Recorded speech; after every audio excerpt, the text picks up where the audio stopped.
that's how it goes. We won't open our eyes, so we're the last ones to know. We're the last ones alive,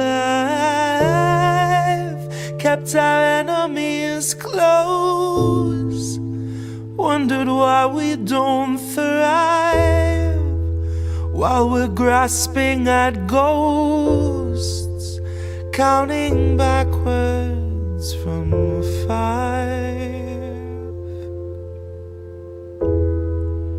counting backwards from 5,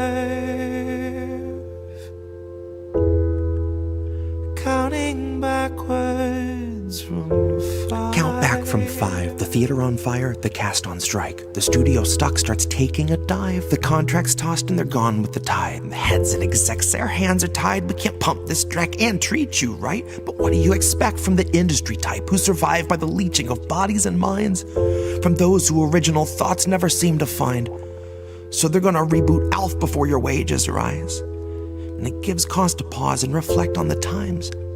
If they're losing control of their fools and their mimes, when all those obedient actors who grew their careers by averting their eyes are now holding the line, along with the authors of countless scripts that strengthen the hand of that corporate grip, squeezing our throats till we take the pen and we accept and consent to the corporate drip. Till you're all up to date on your pharma du jour, till you got a healthy support for the war on your lips. And now you know that the advertisers need more than a rerun summer full of flashback clips. Enter the scans from the year before, all the days of de-aging and mapping the face, and the hours of actors recording their voices are links in the chains that will bind them in place. Now all of those shows are so easy to make. When they got a drone they control that needs no break, it can bend, it can break, and it's cheaply replaced enough up-to-date films all in one take. And those studios bank on us doing our duty, unhinging our jaws and digesting the fakes, because they know that we'll love how synthetic it tastes. Watch as they edit your features without any trace. Not that there's anything you could do anyway. Now watch as they show you a movie you saying shit you would never say. Dystopia boldly accelerates. Maybe you're only a mold, something to fill with a clone, something that Elon would celebrate. Something they own, something they program and code, something that's woefully able to know it's exanimate. Cause it doesn't feel touch over top of the laminate. You will not feel an emotion, but they will not scan and examine it. You and the other consumer contaminants fed on the federal diet of Kiev, Havana, and Tiananmen. I can't be the only one weighing the pros of abandonment. I can't be the only one weighing the pros of abandonment. Where did you think we'd go? Love, there's nowhere to lie. Guess it's not who you know, more it's what you can hide. Like we're chained to the floor, they're streaming us live while we're watching the war, counting backwards from 5, counting backwards from 5,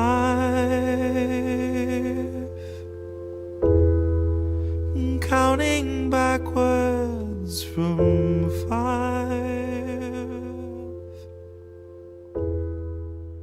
counting backwards.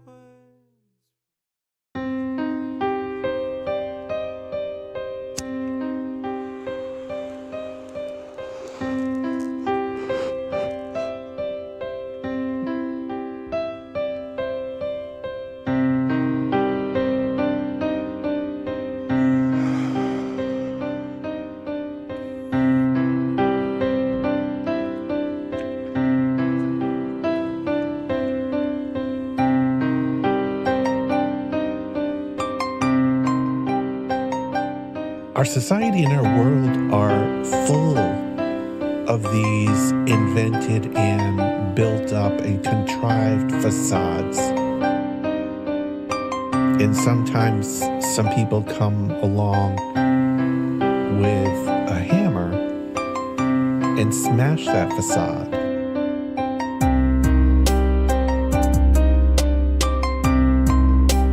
It's a brilliant, powerful hammer. It's a brilliant, powerful hammer to smash that facade.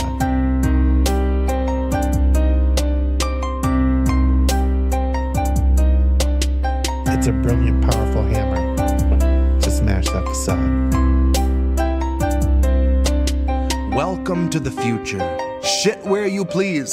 The Wi-Fi's killer, but there's no more bees. So there's hardly any flowers, there are very few trees, and you'll pay $1,000 for some honey for your tea. But we got these awesome collars, mine's an Apple Model 3. It allows for better movement than the Tesla X Elite. It lets you customize the ads that it implants in every dream. And for premium subscribers, doesn't shock you in your sleep. But it doesn't stop there. It can analyze your speech, and if it hears disinformation, then it notifies police. It's a swift re-education, but it knocks you off your feet like your booster every 7th week. I faced the future boldly with 2 eager open eyes, and I picked a couple nuggets up that blew my fucking mind. Like you can taxidermy someone while they're technically alive, and they'll shine when it's election time. See, the Democratic voter base will pay them zero. Never mind if voting for the scarecrow is a vote along their party lines. They can stare into its marble eyes and claim there's something dignified. Unlike real politicians, this one doesn't need an oxygen or kit supply. But its function is the same as those who came before. The goals are never misaligned. It still spends all its working time performing pre-recorded fleecing sessions where it sugarcoats your slow and hungry genocide, while pouring billions into Nazi coffers, all the while selling you the story that we're moments till the MiGs arrive. So fuck it, ask Zelensky if he'll help replace our leaded pipes. Watch a fleet of Penske's show, stacks of bills in every size. Guess it only took a black sun and a couple Hiles. Honorary goose step and some Nazi boots a quarter mile, all while Biden sneers his sordid smile. I don't know what was in this morning's vial, but it makes him stare 1,000 yards through all the prompters and the cards like he can smell the nearest child. His eyes are wide and wild, wider than the grave in which another 1,000 families were tossed in as I typed until they rose up to the sky unceremoniously piled. Which sort of flies right in the face of all this network ticker tape where the American economy has superhuman vitals. And sometimes some people come along with a hammer. See, I like to think my trial's gonna play like a recital. I'll denounce the world around me and accuse the most entitled, who weaponize their titles, whose pull is something title, who'd starve us all to death to best delight their blighted idol. So they might destroy the record, and I will never get to vinyl. So my word is not immortal, but it's final. It's a brilliant, powerful hammer.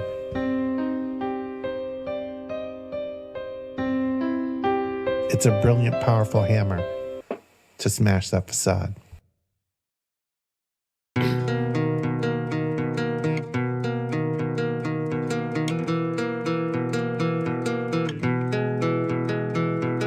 People, you don't think I see you crying in your cars, but I do.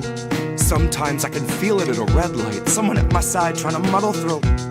See them wiping their eyes in the rear view, like black hole sun in the sky. Why the fuck won't you come when I need you? Well, this moment in time is as close as we'll be and as far as I'll meet you. 2 windows in between us, new moon in the house of Venus. One stranger who sees you and reads your features knows that your alibi might be tight, but it's not quite leak-proof. So if you're sitting at the light and you're crying in your car, just know that I see you. And it's a 50-50 that I'm bloodshot, gun shy, once bitten, twice tried, ribs pried wide to the sky till I'm see-through. That's you, in case you don't recognize yourself.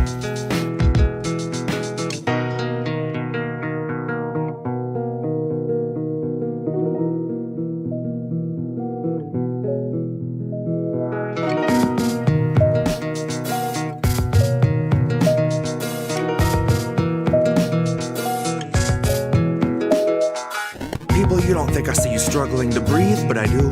I see you stumble in your everyday grief like I do. I try, but I do. I'm twice bitten too. My mind's split in two. My knuckles bright white from the 10 to the 2.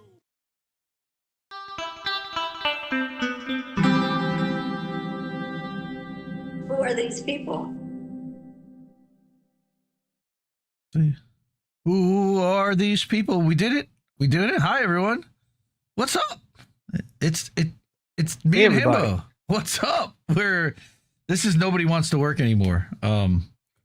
This is Indie News Network for those who don't know already. And we're live just about everywhere you can think to go live, except for Instagram, because fuck Mark Zuckerberg and his meta platforms. We could go there. We choose not to. And more like Mark Zuckerberg. More right, big time Zuckerberg. Yeah. Got him. Yeah. Got him. Roasted the Zuck. Started out with the roast. So yeah, it's been like a month and not much has changed. Well, actually with the government shutdown, I think, was that over the last time we did this? I think it might have ended already. But man, it's been fucky. The market keeps Extra going up and fucky. down, but everyone's keeps getting layoffs announced, and it's just wow. Christmas time, everyone. Merry Christmas. Your rent just went up and bills went up, but the government says that your bills aren't going up, so there's that. How's things going up in Canada? Is they're great. They're great. We have this is breaking. So apparently conservatives are walking across the aisle to join Mark Carney. Oh my God. So the liberals might have a majority, which is funny because it's the liberal and the conservative party, and they're supposed to be two different parties. So wait, it's the weird that uniparty is people from one party can just join.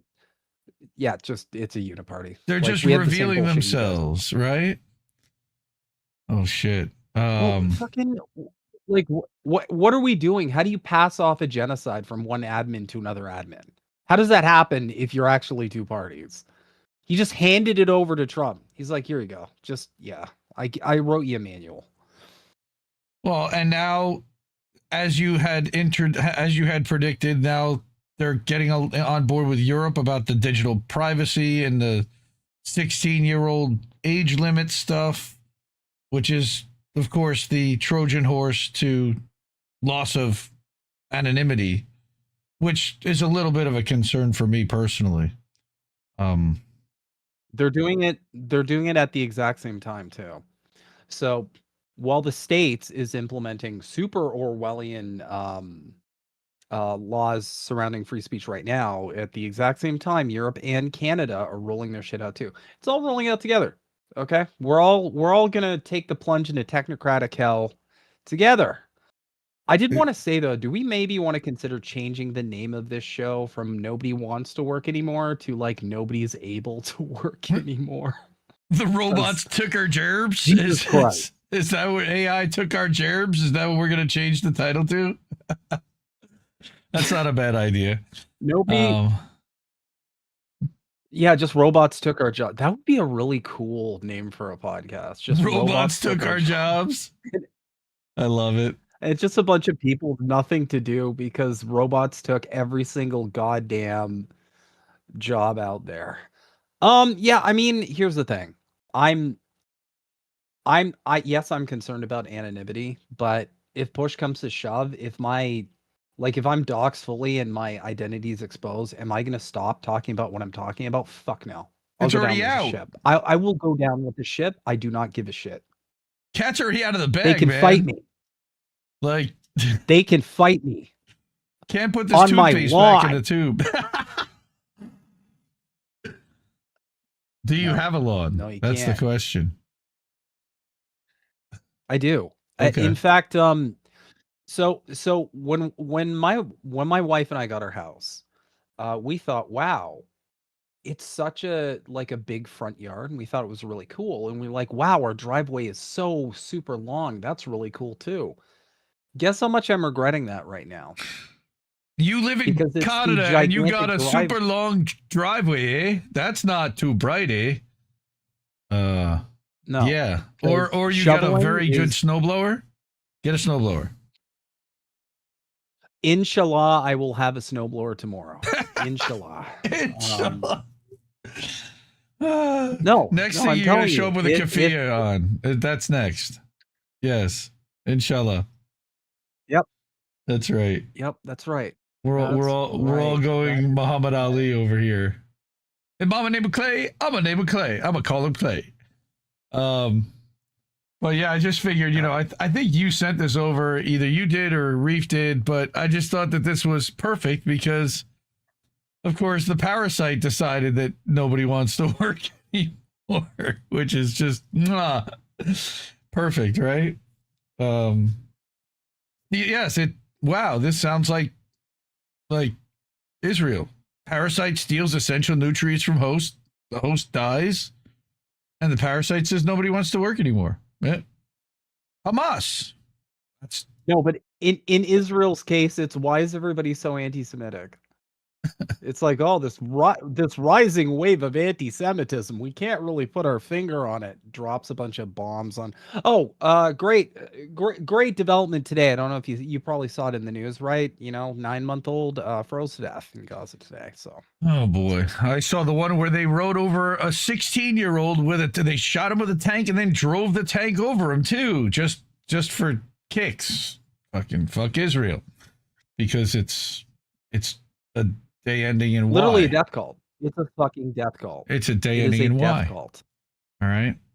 So then we have specifically how I imagined 2025 as a kid. Quite appropriate. All right. And how it turned out. Okay. What did we miss? Are you not seeing it? No, nothing. I just realized I can't see the thing on. No, but I can follow along. I've got the thing loaded. Yeah, exactly. This is literally like, because we all imagined how the future would look as a kid, and ironically enough, it does look like that in one country, just not this fucking one. No, that's not right. That's not right. Hey, everyone. Sorry. We're coming back. Here we go. Why did it do that? It's not a big deal. Man. I can follow. Cool. No, I can follow along. I'm good. Okay. Good. But yeah, that's essentially because we all were expecting Jetsons, but instead it's just like this. It's not. It's Dust Bowl. It's just garbage. It's all dog shit. It's all hot dog shit. It's extra money for fast passes because you have to line up for everything in the world. So then you have to pay for the fast pass so that you can pass the line. Again, just it's the people with money get the spoils. That's typically how it works. But man, it's just become so difficult to even keep even, and that's what we're hearing everywhere. It's now what did I see that? Now a family of 4 needs like 140 or 160,000 a year of income to like be comfortable. That's a lot of money. I know most families don't earn that. And every company says the same thing. I've had this conversation with at least 10 different people in my life. They go, I break down all of my expenses with my employer and say, look, okay, I'm not just spending this on Raid Shadow Legends or whatever. These are all my expenses. Okay, all of them have gone up. I live very modestly. Can I please get some kind of raise because what you paid me 5 years ago isn't comparable to what I need to pay now. And they all say the same thing. And this is my favorite thing about corporations in the capitalist hellhole that we live in. If only someone had warned us. They all say the same thing. It's not in the budget. And then in the same sentence, they're like, record quarter earnings. And it's like, we live in hell. We live in fucking hell. This is hell. This can't be Earth. Not just record quarter earnings, but record bonuses for the executives on top of it because all that profit delivered. And then efficiency, savings, cut costs, cut heads. And then 2 years from now, when the earnings start dipping because you don't have the people, they find another gig for sweet cash. So that's fun. Yeah, I noticed that at my company, and I noticed that the last one too. All these dipshit executives, they come in for like 2-3 years and then they bail. They bounce. They're just like, it's been a great, but I need to go with another startup, and then they just go and leave. After doing nothing, they contribute nothing. They just sit there. They give your app. Like, I've been in enough of these meetings at a higher level that these people fucking do nothing. They just sit there and get paid a lot of money. That's it. Like, it makes no sense. Now, like, the way I think about it, this is the way I think society should roll. Okay? I think companies should be more structured around like the people who actually have to do the fucking work. They're treated more like the executives because they're the ones doing the fucking work. The rest of y'all aren't doing the fucking work. The rest of y'all are either managing a team as like a lead or a manager, which you don't have to do the work. So like that should be a subordinate role. And then at the very bottom should be these dipshit executives who just like fart out an email every like week and then they attend a meeting or two. Like the whole company should be surrounded around making the workers as empowered and successful as possible because that's going to make your product better. It's going to get you better business. But what do I know? Yes, just, the owner class, what he should do is shut the fuck up and say thank you very often. And my wife went back to work after, first time really back to work since having kids. And my girls are 10 now. So it's been a while. She's in HR and she is managing, a relatively small business, less than 100 employees. And it's a manufacturing company, and she's dealing with a lot of hourlies, and the owner is a cheap motherfucker. And they want to dock people for the late or whatever. It's like they don't want to allow people to really be people, and they hold them to higher expectations than they would hold themselves, which has always, as an employer, been a problem for me. I would never ask anyone to do anything that I wasn't willing to do myself, which makes things a lot more difficult.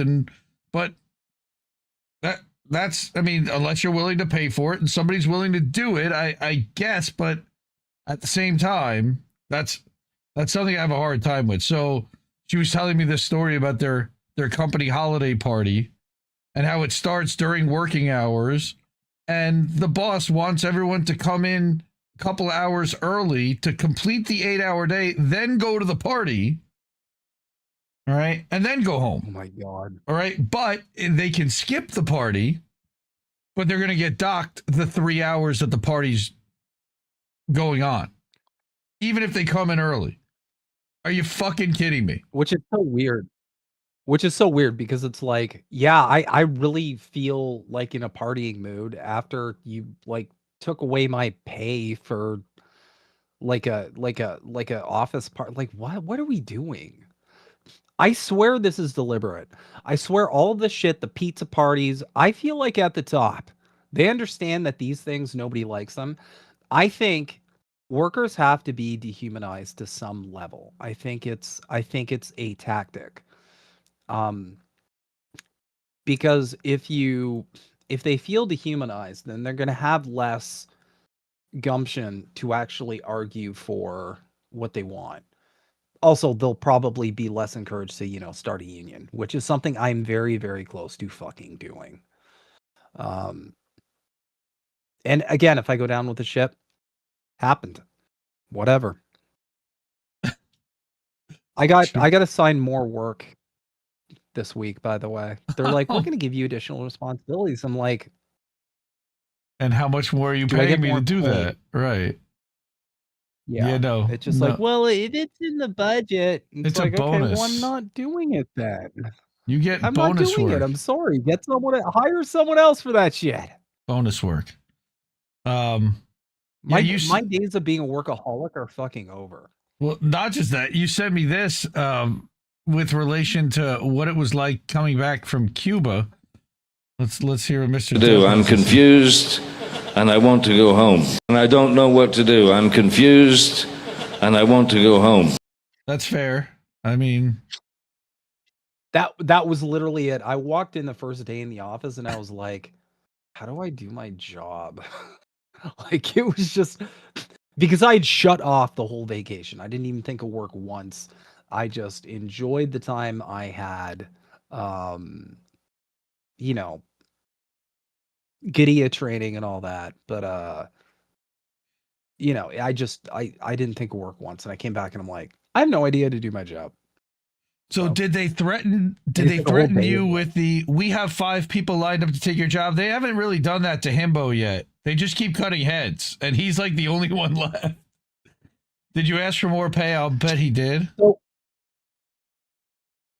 So the thing that's going on right now is we can't even cut heads because our turnover rate is insane. I've never seen so many people quit a company within 2 years. It is actually mind-blowing.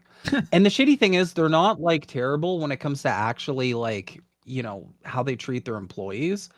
They're just unbelievably incompetent, and I think they might actually not have it in the budget because I don't think they know how to manage a budget. But so many people have quit. So many people that they can't actually hire fast enough. We have this, so we're in that shitty, you know, that spiral where turnover rate is high, where you constantly have like new recruits, people who are green, and it just like, dude, I'm seeing so many escalations where just like support staff fuck some shit up. You know, customer success fuck some shit up. Tech support fuck some shit up. And it's because it's just this constant loop of like people who are they're hiring. They get like 3 months in and then they're like, oh, fuck this.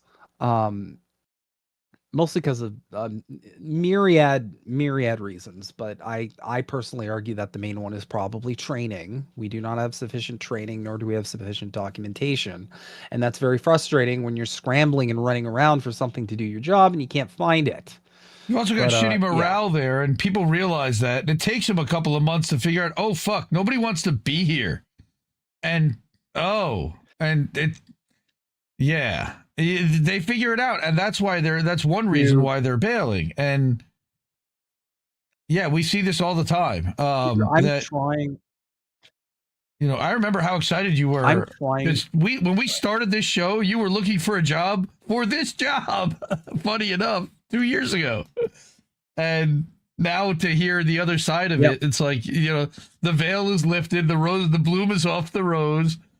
Half the office is gone, and now you're the fucking senior veteran left after 2 years. You're like, what the hell's going on? Dude, it's so weird. I mentioned this to my boss the other day. I'm like, and thankfully she's on the exact same page as I am. Like, we're both like, this is fucked. I'm like, it's so weird, like, looking at our communications, because like half these people just aren't here, so they're like profiles are grayed out. And she's like, yeah, it's like a ghost. It's like a ghost town. And for my department specifically, they haven't hired anybody else. They've grabbed a couple people from different departments to kind of expand the team a little bit. But for the most part, we're just seeing people like drop off like flies. And we're sitting and we're like, isn't it great that we don't have a backlog? We have a 2-month backlog. So now, is that a sales problem? I mean, I'm guessing because you're not selling. There's not enough sales going out to keep up to hire the people and keep everybody not overloaded, but doing the job. I mean, there's got to be like a sweet spot of activity and new business with combined, you know, like I'm guessing that it's not being hit. So it's like a lethal combo, right? Compensation is below average and the job itself is like very high difficulty, really high learning curve. You know, you have to fight so hard just to figure out an issue sometimes. So when you have that, it is really easy to start looking because you're like, oh wait, you mean I can make this exact same thing and just paste macros into like Zendesk and just call it a day? I can just press like between 1 to 5 buttons, and then that's my job, and I can make the same anyway. People are gonna opt for they're not only gonna opt for like the easier job, but I feel like a lot of employers don't realize a lot of people, especially younger, they're starting to like multi-class work. Like they'll get a work from home job, they'll get another work from home job, and they'll just work both of them. Yeah, actually, my buddy Like at the same called me time. this week. It's funny. He had a road sales job where he built up a pretty big book of accounts, and his company turned to him and they let him go, and he started looking for another gig, and his customers got so pissed off that they said to the company that if he leaves, I'm taking my business with him wherever I go. They said, well, can you at least just, you don't need to sell anymore for us, but we'll pay you commission to maintain your accounts. And now he's got this full-time gig, plus he's maintaining the accounts, and all of a sudden he's like, I'm sitting on Easy Street, dude. This is great. But Easy Street, he's meanwhile paying off his daughter going to college and a mortgage and everything else. But like now he's able to live and to earn. But he's got to work 2 jobs in order to do it. And he's like, I'm kind of burning the candle, but we got to earn, we got to do it because we got to pay the bills. Like, yep. But you sent me this one about burning out, which I thought was hilarious. This one's great because this guy's always on point. Where's the refresh? Here we go. Because Instagram's so one wonderful. of the key indicators that your company is improving. So today we're going to cover how to burn out your employees. It's a 3-step guide. Let's get started. Number 1 is busy work. So assign as much busy work as humanly possible, and the more tedious the better, the more pointless the better, and redundancy is absolutely key, and always ask for as many updates as possible. Number 2 is manufacture urgency. So create urgency out of thin air when there is no need for it, and use deadlines to add additional pressure. And when you assign a non-urgent task, say, I needed this done yesterday. Number 3 is encourage overworking. And the key here is to have someone on your team that you can point to for everyone else to follow their lead. So when this person answers your Slack at midnight, tell everyone about it. When this person cancels their PTO so they can work through the holidays, bring that up on a team call. We don't have any time for any questions. Everyone get back to work. Burnout. Nice. Yep. It is great. People are like, okay, as soon as we reach the goal, then we'll stabilize, then introduce a new unreachable goal. I love that one too. Very funny. And Yeah, they're doing that at our job too right now. They're just like, yeah, so for the next fiscal quarter, we're gonna like rethink the way we think of doing work. And I'm sitting here and I'm like, we're backlogged. What are you doing? You can't, like, because they're so out of touch. They're like, great news. Now you can do this additional thing. And it's like, we are fucking backlogged, my dude. Like, you can't start handing more work to us. We're all set with work. We got enough work. So I don't get it. No, that doesn't. The thing is that the work doesn't stop. Like, the inflow never stops. It's Lucy in the Chocolate Factory is what's going down. It's like they have the conveyor belt that's pumping more stuff. Like, we need. It's like, I got the manpower. And what's going to happen? Shit's going to start falling off the conveyor belt. Sales or marketing, both like, suck. I mean, it's both. Yeah. Well, someone shared feedback from a customer, like it was some brilliant fucking insight the other day. They were like, I have some really great feedback from a customer. And it's like, you need to hire more people. And I'm sitting here and I'm like, I so want to reply to us like, wow, that's so insightful. It's definitely not something we've been hearing for 2 fucking years. But I was like, thank you for that. That's cool. That's really, really helpful feedback from a customer. Thank you. You got to put on your customer success phase. Because we're not aware, right? We're definitely not aware that there's a manpower problem because people just normally get backlogged when, like, it just, ugh.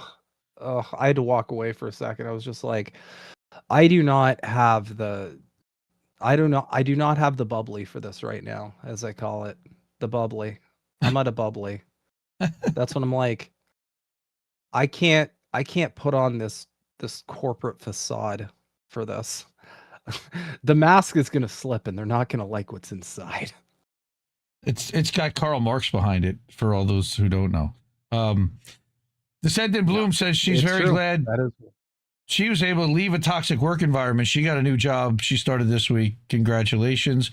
Had a high turnover rate before she left, and she loves her new job. That's great. And I'm glad, dude. People should be happy in what they're doing all day long. Capitalist doom spiral. That's right, Spiffing Winston.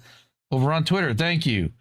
Thank you for that. It feels like that when you sorry, I was just going to mention, when you take a long break, sometimes you have to build back up to it. And when you're jumping back in and you're already behind the 8 ball, well, that's tough. You got to jump right back in. And they need you because they were already fucking melting without you. They're already short staffed. Now you were just talking about an annoying coworker, and that sets this one up beautifully. And everyone might want to turn down their sound a little bit. And I don't even know if I can play this, but it's okay because it's Beasties. I turn my sound up. Okay, well, let's hear it. See?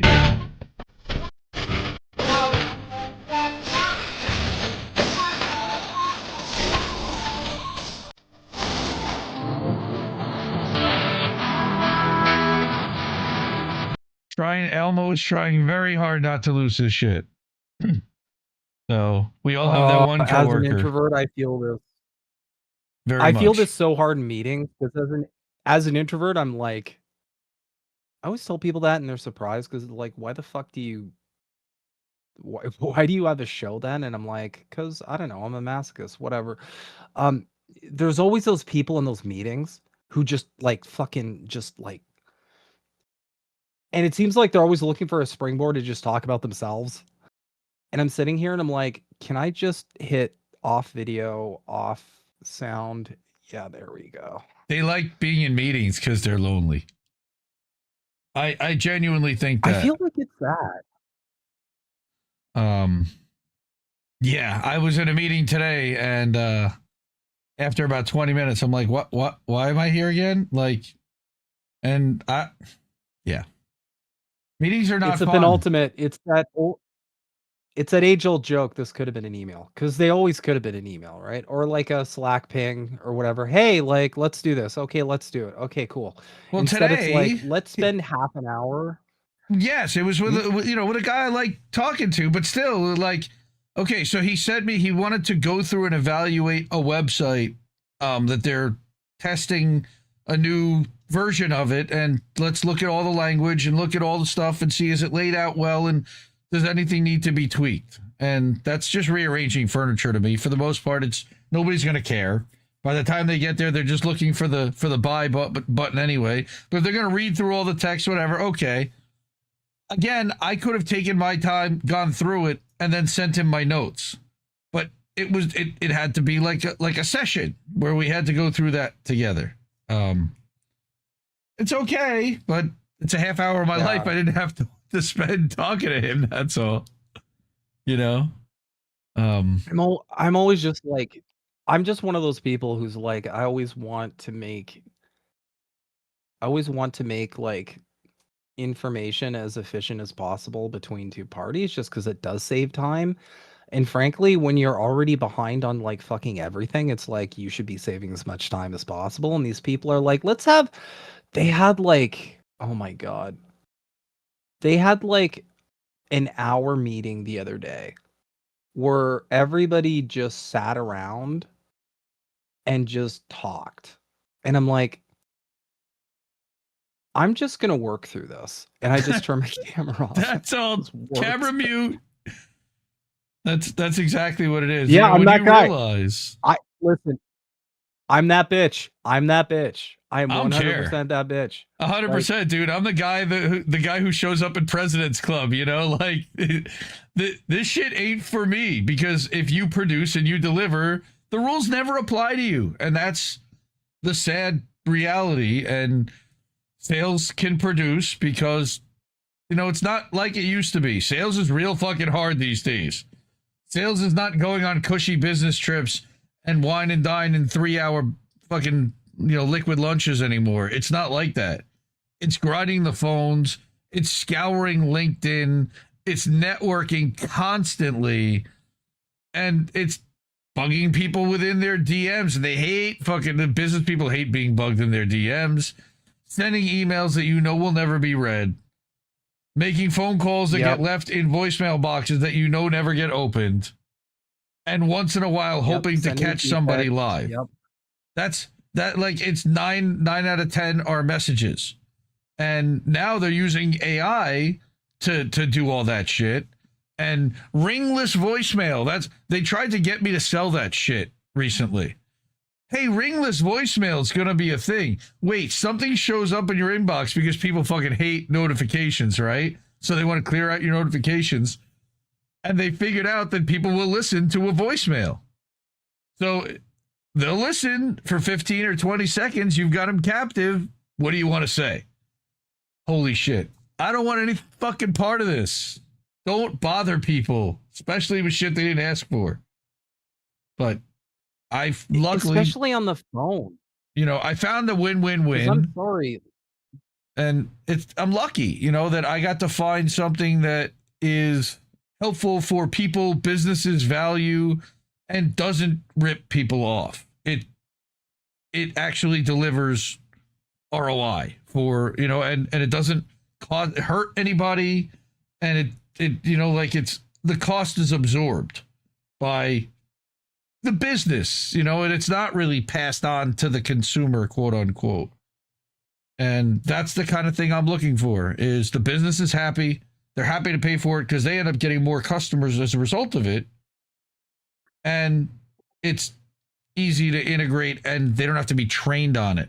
That's the big thing, is businesses don't want to buy new software. They don't want to buy new things that their employees have to constantly be trained on, because when you're in an environment like Himbo's in, okay, that's high turnover, you're constantly training new employees on stuff. So you want to just invest in stuff and buy stuff that will just work for your business, which is AI needs to be trained, by the way. That's the big, you know, all businesses want to get AI until they realize that they're being handed like a blank sheet of paper. And you have to... They're being handed a baby. Well, They're being handed a baby. Sort of. It can learn a little bit faster, but it is whatever you want to make it, but it's blank. It has nothing to start out. You know? I know. And I care a lot about my company. That's why I've been feeding our personal AI misinformation for the last 3 weeks.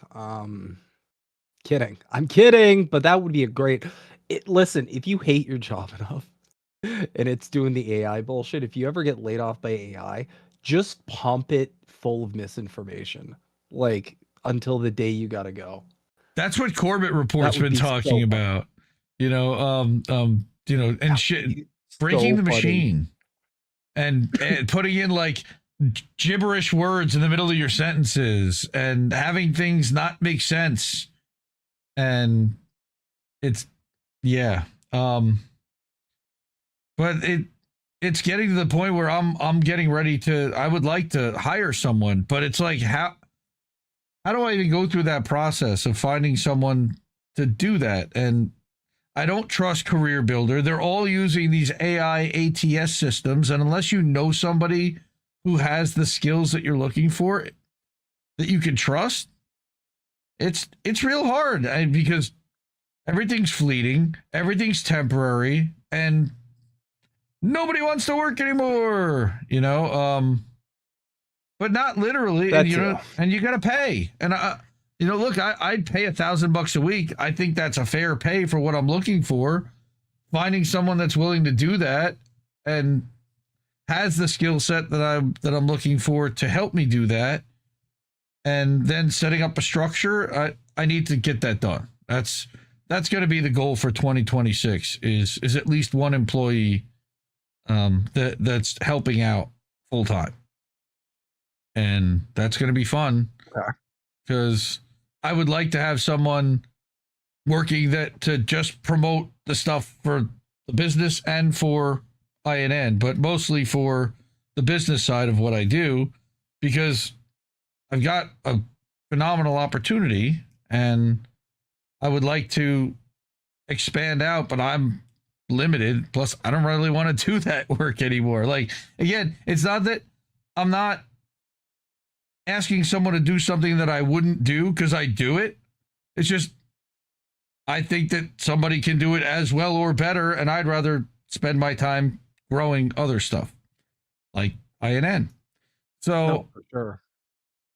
So that's going to be fun for 2026. But the annoying coworkers, you know, it's really interesting. How do we deal with our annoying coworkers? Well, this one got dragged into HR for saying his coworkers are like Christmas lights. They all hang together. The half don't work and the rest aren't that bright. So what's the Grinch saying? I'm not done! Stop it! Pretty much. Where's your Christmas cheer? That's too good. That is too good. That's legit. Yeah, Grinch. That's the Jim Carrey Grinch, by the way. I think that's the funnier one. I don't know. He's my favorite Grinch. No, That's- he's definitely my favorite Grinch. That one's good. And then, yeah, so that's all the funny stuff that we had brought. I brought a couple articles. You brought a couple articles, some Reddit stuff. I mean, we have so much shit lined up here. I mean, we didn't get to everything last time, and we wanted to talk about what was that act that you wanted to cover? I have it down at the bottom here. The Hire Act. All right. Is that still a thing? Are we going to talk about that tonight? Do you want to do that? Because we're producing right now. What time do we got? You got me till 1, so we All right. can. Well, let's however start best out. we want to organize this information. Yeah, I figured we'll start out with the thing about labor reporting that I wrote. I wrote an article, and I wanted to read the Dissent in Bloom article about nursing, and she's signaling an alarm bell here about a real emergency that we've got in our country about the way that nursing is going, people who are being burned out, people who are not being treated well, paid well, and squeezed every which way. Their schedules are a pain in the ass, et cetera, et cetera. And we'll read her article and talk about that. We also had, what else? The thing about UAW. So everyone's all about the unions, right? So it's really interesting. 2 unions at the Hard Rock Casino in Rockford, Illinois. There were 3 unions that were all trying to organize. There was like the Teamsters were doing a thing, and another union was doing a thing. UAW was trying to organize part of the workers. The other 2 succeeded, and the UAW failed badly. So we're going to kind of do a little bit of a look into what the hell happened there. I think they're basically indicating that it was Sean Fain because he's a shitty leader, and that's not a surprise. And a couple of Reddit posts that were interesting where people are like doing the AI search and they're trying all the AI tools for resume hunting. And another one is about, I took my degree off my resume and it got me more offers and looking at stuff, because I think that the ATS systems automatically assume that you're making less if you don't have a college degree. Reef sent me this one the other day. I'm gonna go ahead. BRB, changing my LinkedIn to University of Ligma. Nice. There you go. You're supposed to ask never mind. I know the trap. It's a trap. Reef sent me this one. I was recently unemployed for months until I randomly decided to remove my bachelor's degree from my resume, and almost immediately I got 3 job offers. Does anyone have an explanation for this? Yes. Well, I'm gonna retweet that right now with just a picture of Capital by Karl Marx. Right? Because that is just the reason for that. That is all that is. It's they think, oh, this person doesn't make a lot of money. Well, we can probably pay him less because they probably And it's not just like the degree factor. It's also they assume, you know, because you don't have a degree, you're probably getting less job offers. You're probably more desperate. Like there's so many different checks that go into that, yeah. Oh, really? Sean the Accord Lord. Well, that's somebody I would certainly believe in there. We might be able to work something out. That'd be awesome. That's funny. The Scent in Bloom, your cat is trying to attack me. Leave me alone, kitty. I am human. I am nice, but I do think cats are dicks, so I understand. That's fair. But yeah, unemployed for That's months. why I closed the door. I also read a thing about the average college student is expecting to make $100,000 coming out, but the average salary coming out of college still is $68,000 a year, which is still really fucking high. Really high considering like what the poverty rate they're still considering to be is, right? Yep. Oh, for sure. All right. So let's read this. I wanted to read this nursing article that the Scent in Bloom wrote because she did just get this new job. So upon reflecting on her last job and why she was leaving and all these emotions and feelings and things that come in with leaving a job where you like your coworkers, but you hate the work and, you know, the people you work for. But she says, America, I'm a nurse and I'm begging you to listen. Right? The Scent in Bloom, by the way, in chat right now, for those who don't know, hanging out with us. Appreciate that. She's great. All right. What does she say? I make $56,000 a year. Okay, well, that's $1,000 a week. Okay. I think it's more than that, but maybe not. I don't know. But for nursing is not a good paying job as far as I know. For what they do, I think they are highly underpaid. It reminds me of teachers. Absolutely. Right? Yep. So the people who basically are borderline useless make shitloads of money, like Elon Musk. And then all the people that society actually needs gets underpaid. And they wonder why we have a profoundly dysfunctional society. Well, it is right there in the numbers. Yeah. So she's going to talk about this crisis that's happening within hospitals and doctors' offices. Many of you know me as an investigative journalist, and she is. Of course, that's not her career. Her career is nursing. She's an RN, and she's just so tired. This is her white flag. Jack's page, by the way, shout out to Fan INN. She was also a nurse who burned out during COVID and quit the profession, and they chucked it all and moved to Mexico to travel around. Shout out to Jax. She says, I go to work at a job that demands everything I have, my body, my patience, my skills, my emotions, my sleep, my safety, and time away from your kids. I take care of people on the worst days of their lives. I keep them alive. I comfort them when no one else is there. I deal with fear and grief, blood, chaos, constant alarms, and the kind of human suffering most people never have to witness up close. Yeah, it's a special person that chooses to go into all that. There she is. What's up? We never talk about that part, the emotional toll, the psychological labor.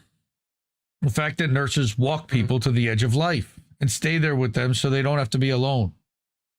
She's got trauma from terminally weaning a woman's oxygen while holding her hand because she asked him to stay. She asked her to stay. I read that part and goddamn, I can't even imagine. I've watched people pass and it's a profoundly haunting experience, and to have to do that for a living. And anyone who worked as a nurse during COVID, like, my heart goes out to you. Y'all are fucking heroes. Because that must have just been like a war zone, a legitimate war zone. So thank you all for your service. Seriously. Something I will never say to the United States military. So getting back to the woman with the oxygen, she walked with her from beginning to end, saw it through, sat in silence, felt her leave the world. Then she wiped her face, charted it, and moved on to the next call light because that's what the job demands. People think nursing is just tasks, but tasks don't follow you home. Voices do, faces do. The ones you saved and the ones you couldn't. the ones who asked you to stay. All the while that's happening, she takes hits too, actual hits, assault. She gets yelled at, insulted, grabbed, blamed, treated like a maid, a servant, a therapist, social worker, a mother, and a crisis negotiator, all while being expected to smile through the disrespect for not enough pay to demand all of that. When a patient or a family member abuses her, the first question some nurse administrators isn't, "Are you okay?" but "What did you do to cause it? What could you have done to stop it?" As if the violence is our fault. As if we're the ones who need correcting. You know, God, where'd you go? Oh, okay. Oh no, just one sec. I had a thing where we used to say in sales, it's like calling a baby ugly. Trying to sell somebody something and calling their baby ugly. It's like, why would you do that? But the people who work with nurses seem to do that all the time, not realizing that they're people who, yes, that those were people already in trauma under stress that were lashing out, and it wasn't the nurse that did that. She said a nurse in Ohio was strangled by a patient's boyfriend, and the hospital still needed the union to step in before anyone took her safety seriously. That's the level of disrespect that we're talking about. As she says here, nurses are treated like an expense to be contained, not people who keep the lights on and the patient's breathing. We're built into the room rate, but somehow never considered essential until COVID, of course. It's a strange kind of invisibility. The system can't function without us, but it acts like we're endlessly replaceable. And the work itself is designed to grind us down. 12-hour shifts, bodies aching, nerves shot, a 30-minute lunch that, of course, vanishes half the time because most hospitals don't staff break nurses. Disgusting. What the fuck, man? Yeah. And they're also understaffed and, squeezed like crazy and over-patiented usually with too many beds full. To eat, you have to beg a coworker who's also drowning to watch your patients and double their workload. And if you don't take a break because no one can safely watch your patients, you don't get support. You get a mandatory meeting. Wait, so you have to find someone to spell you because they don't break them, but you're required to make sure that you do this. Better make friends quick. That happened to her. Instead of addressing unsafe staffing or impossible acuity, leadership dragged them into a meeting to ask why they weren't taking their breaks. As if the problem was their attitude and not a system that runs on the fumes of exhausted people who care too much to abandon their patients. These executives, they're like, let the people wait. They don't give a fuck. Where are they going? None of this is rare and none of this is surprising, and that's the problem. Nursing grew out of a world that expected women to give until they disappeared. The job still carries that expectation. And this is Descent in Bloom's watch. 7:49 at night after a full day, 12,500 steps. And a heart rate of 122. That's pretty damn high, by the way. All right, be caring, be quiet, strong, don't complain, don't crack.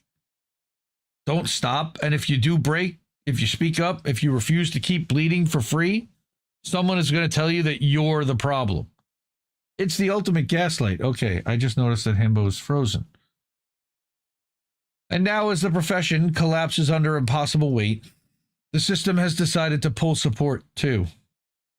Department of Education, and Colin and Reef covered this last week or 2 weeks ago on INN News, changed how it classifies graduate nursing programs. Yep, they did that. Many advanced nursing degrees no longer count as professional degrees. Disgraceful. That means students lose access to the federal loans and support that supports that law, medicine. Oh yeah, this is medicine, but it's medicine and other fields still get, as they should. Nursing students already drown in debt. This decision shoves the next generation even further underwater. At the same time, federal policies are squeezing the other public service fields like teaching and public health. The message is the same. We want the labor. We don't want to invest in the people who provide it. Nurses are already running on fumes.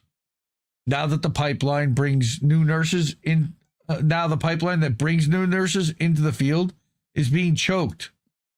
Okay, again, because of the school thing.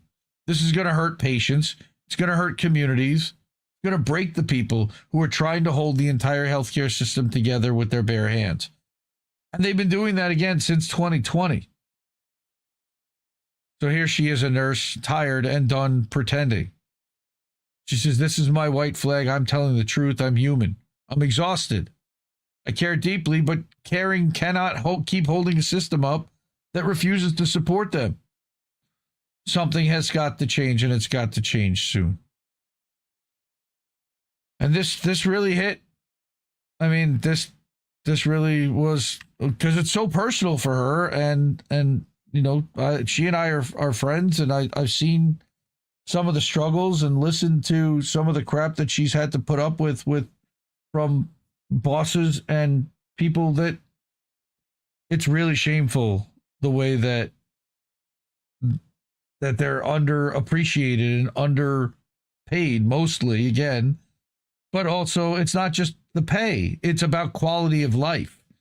And I think, again, the reason why a lot of people are choosing to not go into the field or leave it quickly is because they're not able to have that quality of life. And now with the elimination of the subsidies for student loans and those things, by removing the classification of certain degrees being professional degrees, again, that's just going to put even more debt or cause people to not want to fill those fields. And then you realize, look, a year from now, they're going to realize what a mistake that was. They're going to put it back. And then they're going to end up having to pay that much more to get people to incentivize back into it, when they already had a pipeline of willing people that they did not take care of. We see this in business all the time. All right. Himbo never came back. I don't know if his internet crashed or what's going on there. But I did have an article that I wrote, which I have not gone through. I saved it. I didn't read it on Indie News Now. Even though technically on Indie News Now Live, it could have applied. I just felt like, because this was about labor reporting, that it made more sense to read it here. So I saved it for when I was here with Himbo, and I was hoping that Himbo, as someone who also reports on workers, would be here to join me for that. In the meantime, I guess I can cover another article that I wanted to go through quickly, which was from Payday Report. And I mentioned the thing about the UAW and this story about the Hard Rock Casino. So what happened? The headline says UAW loses a baffling blowout. And then this is like a daily update that Mike Elk from Payday Report sends out. This was from the other day. Greetings from Pittsburgh, where he's recovering from a mild case of COVID. All right. But yesterday, the UAW announced that they had suffered a baffling loss at the Hard Rock Casino in Rockford, Illinois. They lost 38-90 against. And here's why it's particularly troubling. The UAW had teamed up with IATSE and the Teamsters to unionize casino workers, and both unions won there. How did the UAW lose? In January of this year, 25 workers at the casino voted to unionize unanimously with IATSE. In February, another group of workers voted to unionize with the Teamsters. So either something didn't work out well with those 25 or 15, those 40 workers that turned the other ones against it, or something happened with the UAW specifically that caused the workers to not want to work there and to unionize as UAW. 2 years ago, they announced a massive effort to unionize non-union employers following the publicity it had generated during the quote-unquote stand-up strike, which we called out here on this show as bullshit, as trying to make it appear as if they were striking, but they were pulling workers and striking at plants that weren't really impacting the manufacturers much. Not only that, they were only striking a small percentage of the total workforce that they had claimed that they were going to put out everybody on strike, which would have really brought everyone to the table and brought the manufacturers to their knees. That's not what happened. So he mentions that so far the UAW has failed to come up with much predicted victories, even after winning at Chattanooga Volkswagen last year, where 72% of workers voted in favor of the union. What we've seen there has been a lot of union busting tactics ever since, by the way. Okay, last May, after filing for a union election with more than 70% of workers signed up at Mercedes in Alabama, UAW lost that one. These people. Hey, Oz the Boomer, thank you, sir. $5. Appreciate that. Who are these people? So UAW lost in Alabama at Mercedes. All right. In UAW, they won a vote at Blue Oval, Kentucky. They totally should have won by a lot more. That's all. That's their bread and butter. That's a Ford plant. 41 ballots are still currently being challenged, which would then flip the vote. A margin that many union organizers said was too narrow at a time when other unions were winning at similar manufacturing plants by much larger margins. All right, it's the UAW. People don't like the UAW. People don't like Sean Fain specifically. The recent lopsided more than 2-1 defeat of the UAW in Rockford at an employer where two other unions won easily, again, raises troubling concerns about what's happening inside the UAW. The union has faced massive turmoil. I think that's and infighting, leading many veteran organizers to leave to be replaced by much younger and experienced organizers. This is something that we talked about last year, and I think Mike has a little bit of a bias here against Jonah Furman, who's a communications director, and the other guy, the two guys that took over for Sean Fain. We're going to talk, he links that other article here. They value loyalty above all else, and that's why they're losing. They don't want experience. They don't want skills. They want loyalty, who will basically do what Sean Fain wants. They want flunkies. And a reminder, I think I had covered this on How Did We Miss That, was that the UAW president literally threatened to slit the throats of critics of Jonah Furman, right, as he had pushed no-bid contracts with DC firms. Right. All right. So here we go. It's Chris Brooks. That's the other guy. Nobody, if anyone ever messes with them, I will slit their fucking throats. It was claimed that it was said in jest, but everybody got the message. So that was Mike over at Payday Report talking about what the UAW was up to and lost a vote in Illinois, again, where two other unions won earlier this year. So it's not that the employees didn't want to unionize, potentially. I think that whatever, and I don't know the specifics of why. I have not talked to the workers. I guess if we click on this, it might actually tell you why. All right, that 128 voted. I want to thank everyone. I'd also like to thank, unfortunately, it doesn't always work out. See, they don't really tell you why. This is why we need better labor reporting. And that's why this plays exactly into what I wanted to talk about tonight. And again, unfortunately, I don't know where my brother went, but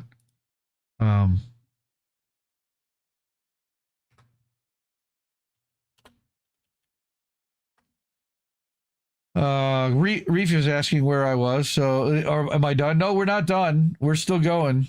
Hopefully I didn't crash. No, we're live.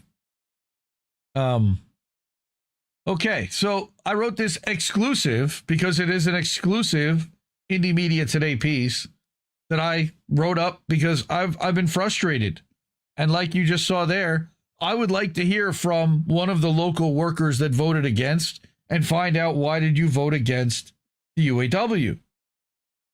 And you can't get that conversation going. And let's talk about why. So I said this is labor reporting on life support, because where does one get reliable news from a worker's perspective? And Mike, I will say at Payday Report, does a pretty damn good job, and he tries really hard to advocate for the workers and for the union employees themselves.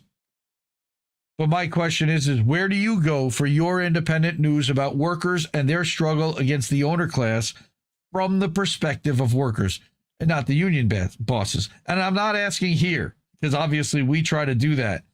And I listed some of the logos, and I actually named names of some outlets that I'm specifically calling out and I'm talking about and frustrated about. All right. But what I want to know is, where's the worker perspective? Where have all these publications focused on labor and workers gone? All right.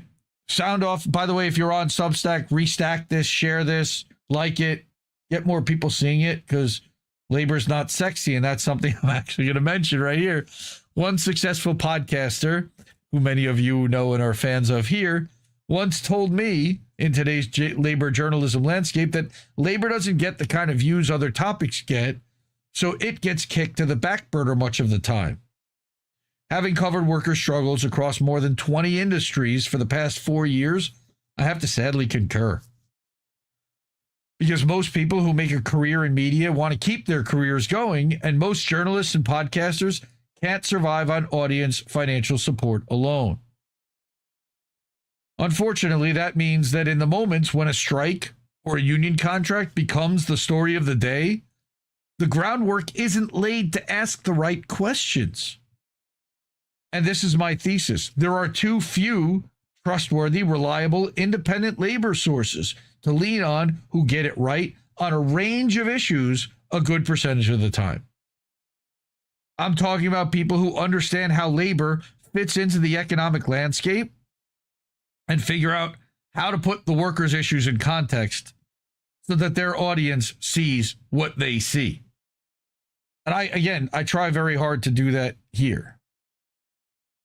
But I continue that so few articles and outlets these days take the perspective of assuming that all politicians and labor leaders are self-serving narcissists who primarily serve the bosses, the ownership and nonprofit class, their donors, and then work backwards from there. Equally as few use their platform to advocate, showcase, and highlight workers' issues and scrutinize union agreements that are signed with corporations, again, from the perspective of the average worker and how it impacts their daily life. One thing to consider is the perception is that if the perception about the other issues is off somehow, how does that skew their view of the entire landscape of the labor struggle? For example, if they were saying that they had solidarity with Ukraine, that's a problem, because that's not seeing the proxy war that the United States and Europe is executing against Russia, and not looking at the labor struggle as the ruling class creating that problem, and not it being the narrative that they're pushing in corporate media. These outlets, and I was talking specifically about a few, almost always accept the union's PR, the spin, because they can get the soundbite, move on. There's also been a similar trend, and I'm talking about independent outlets, but even in corporate outlets, they uncritically regurgitate the articles that are pushed out by the wire services using slightly altered headlines. I'm a big skeptic of Reuters and the Associated Press as a way to push out propaganda worldwide incredibly quickly, blanketed in every newspaper, and very often the what do you call it? The local news even will cite the Associated Press. But like I keep saying here, corporate media is absolute dog shit when it comes to workers, frames pretty much everything from the perspective of the necessity of prioritizing profits over people's needs. I don't think that's a surprise to anyone here. They almost never report on organizing until a strike is about to happen or already ongoing. Nothing about like a worker abuse that would even cause workers to want to organize or learn about organizing. They generally swallow the union PR whole, as they did on the UPS Teamsters deal. Name me one corporate media show focused on workers that doesn't pat labor leaders on the head. And please, for the love of all things holy, don't even get me started on Undercover Boss. That is corporate propaganda to the max. Independent news outlets that I once considered award-winning to the point that I gave them Indie Media Awards, like Common Dreams and Truth Out, I find often republish whatever the union PR tells them without really questioning, automatically assuming that the union is speaking for all the workers. But often they aren't. These outlets are struggling financially and have been clearly appealing to a base of more progressive Democrats to stay afloat, which means getting in line on union PR, which of course aligns with Democrats. And I'm going to get to that more below. And we just talked again about the UAW. There is little to no reporting from within a union, from the rank and file workers, that isn't sanctioned through the press office and homogenized for corporate media consumption. World Socialist website, to their credit, does about as good a job at that as anyone. Doing so runs the risk of getting a worker fired. It's not worth the risk to most employees, an average of 70% of whom we know live or are living paycheck to paycheck and literally can't afford to lose their job. Right? So I can't help but notice also that there's no publications aligned with the Republican Party or the right, or even funded by the wealthy donors, of course not, which funds the right, that report from the perspective of the people in the trenches, unless it can be exploited for their political gain. It's funny, MAGA's full of workers, but I don't see a lot of MAGA worker shows. That's my point. And a lot of, here's what the bosses are doing to fuck us over shows. But looking the other way to preserve a career, and this is my accusation to a lot of people, even in independent media, the active choice of most media, both corporate and independent, is made out of fear of the repercussions for challenging the entire system and holding a mirror up to power. And people won't like hearing this, but it is an active choice to not dig deeper and ignore the stories from the perspective of the people that are doing the hard work daily for the corporations that are earning record profits, as Himbo said before. There's even fewer articles these days coming from outlets who aren't deferential to the leadership at organizations like Sean O'Brien at the Teamsters, or Sean Fain at UAW, and Sarah Nelson at Nurses United. The American Federation of Teachers, which is of course run by DNC darling Randy Weingarten for almost 2 decades, is also an incredibly influential union that aligns closely with Democrats. So my issue here, and we've talked about this for years, we talked about this when it came to the Chris Small stuff, the problem with aligning with either corrupt corporate aligned political party, which he had the Democrats jump on board with him when he first unionized JFK 8, is that the problem is when Bernie and AOC came to attend a rally, you both attach yourself to that corruption as a union, but you're also simultaneously alienating most of the people who aren't Democrats. Partisan Republicans feel like they have zero representation within the teachers union, nor do independents, to the point where Charlie Kirk was setting up like a whole separate Turning Point USA curriculum that countered the AFT curriculum that was being pushed out. And they've got red states to start adopting these things. Oklahoma, for example. People forget that the larger, more powerful unions also have agendas of their own. And this is something I constantly am trying to drill home about. The union isn't always on the side of the individual member that pays them dues. Wait, what?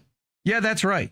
Because sometimes when they're in negotiations against the company, the larger union doesn't necessarily have it in their best interest to squeeze every single dollar that they can out of the boss, because that boss may be part of a hedge fund that owns a conglomerate of companies.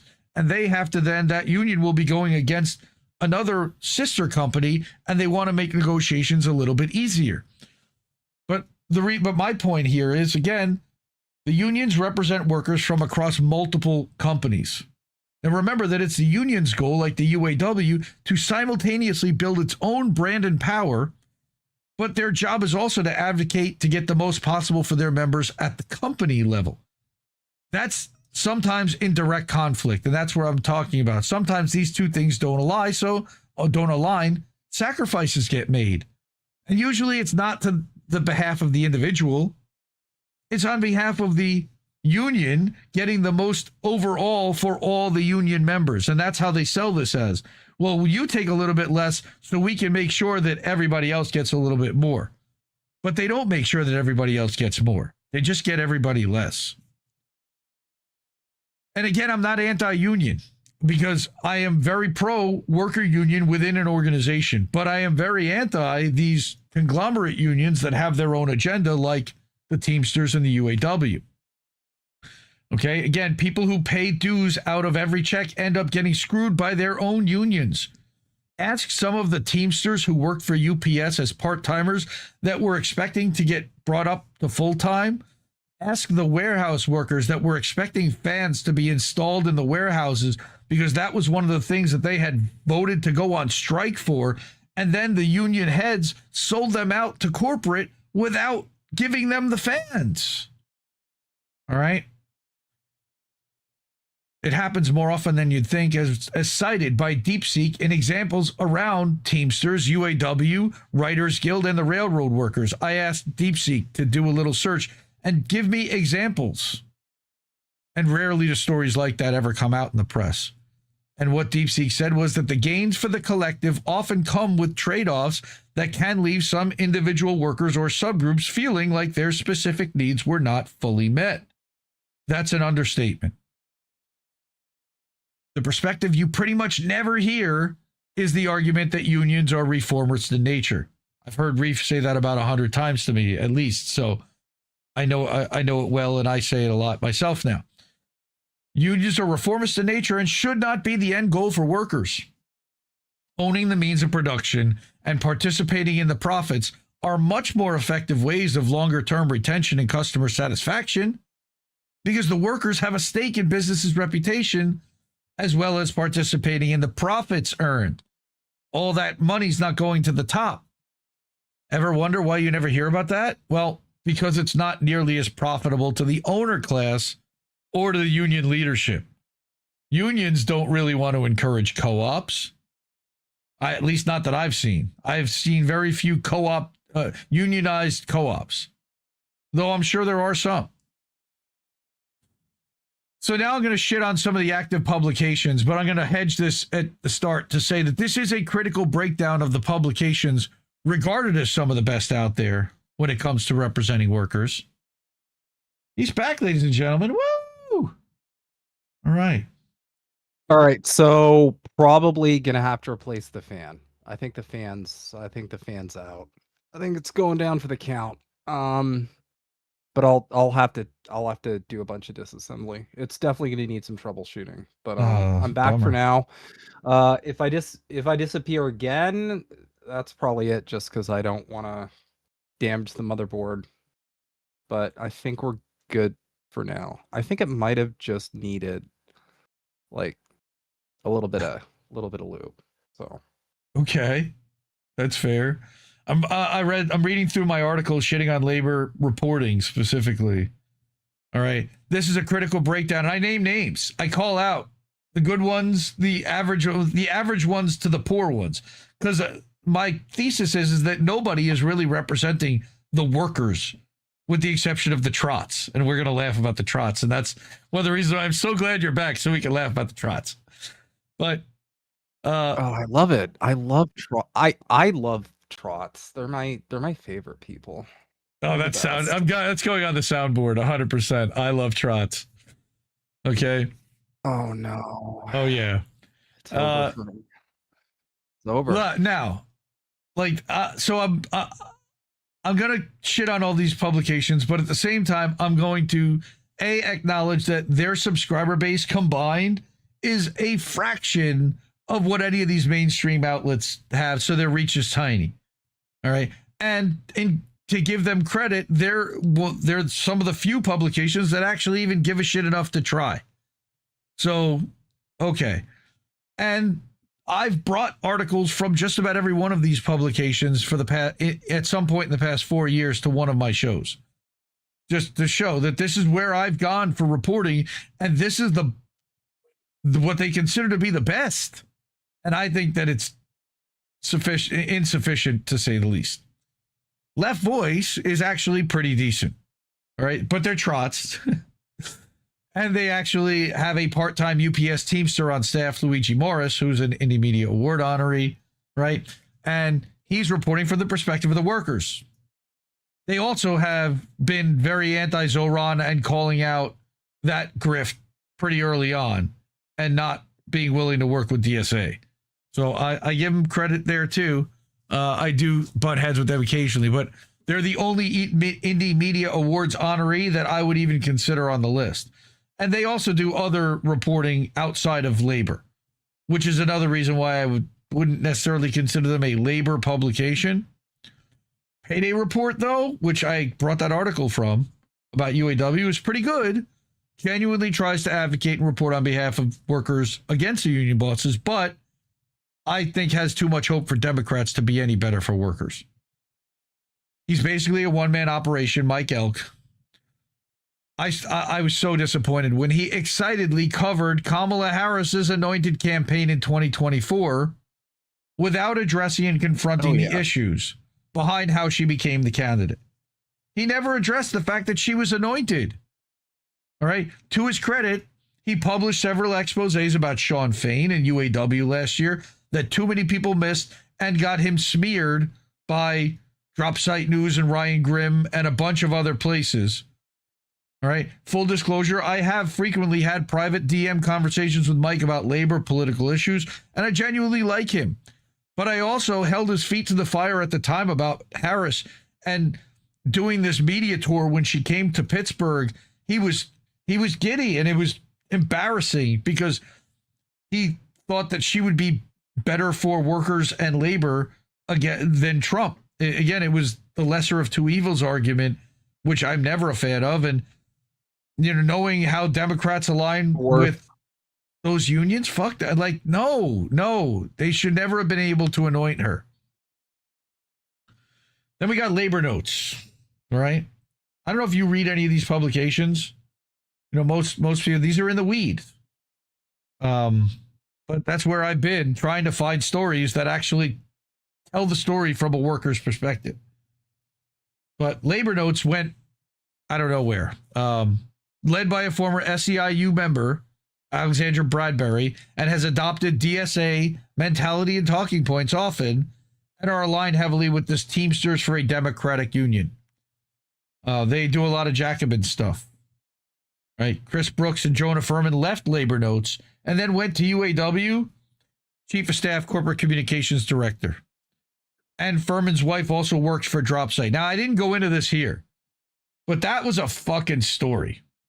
All right. Jonah Furman used his wife, who works for Dropsite, to smear the UAW's Federal Monitor. So UAW had a corruption scandal years back on a previous union leadership.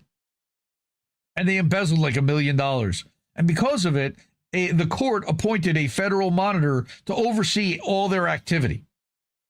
And they accused that they tried to smear the Federal Monitor as a Zionist because a Zionist organization had named him as one of the top 100 most influential Jews. Not Zionists, but Jews. He had found gold in Swiss banks that belonged to Jewish German families during World War II and got that repatriated. And that got him appointed by Obama. I think he was like the TARP bailout guy who audited TARP.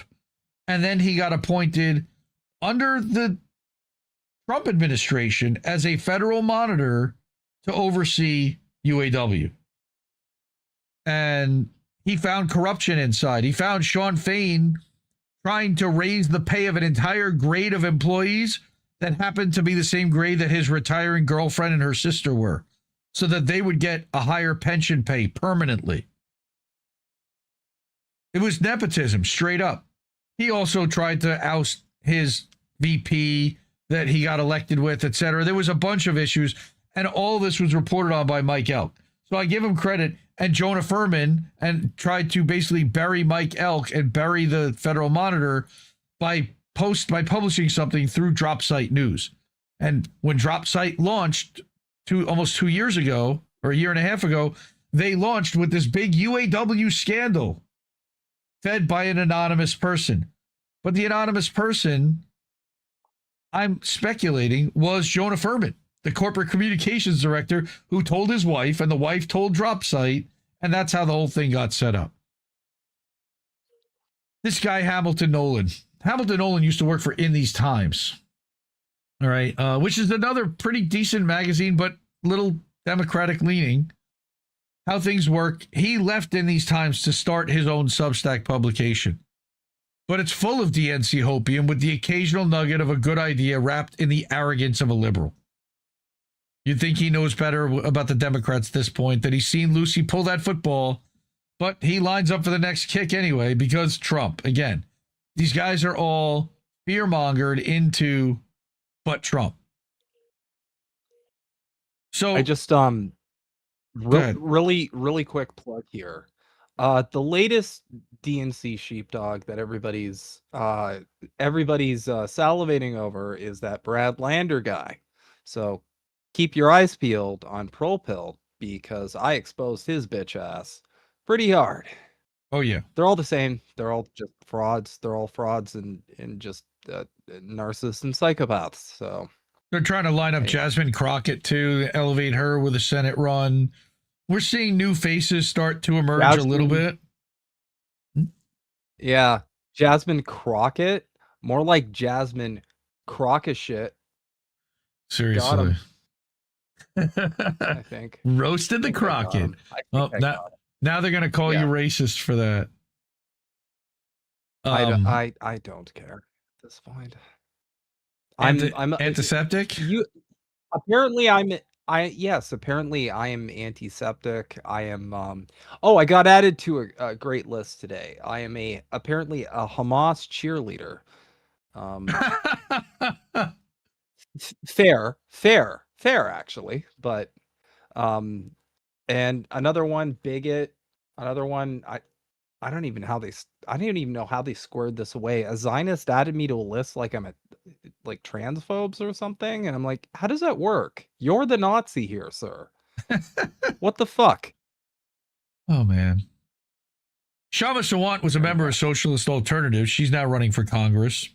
And she's actually like trying to do it as a legit independent, not aligning so far, I understand, with DSA, though I know she tried to help DSA in the last election. I didn't like that too much, but Socialist Alternative was the org she was a member of. She's no longer part of them.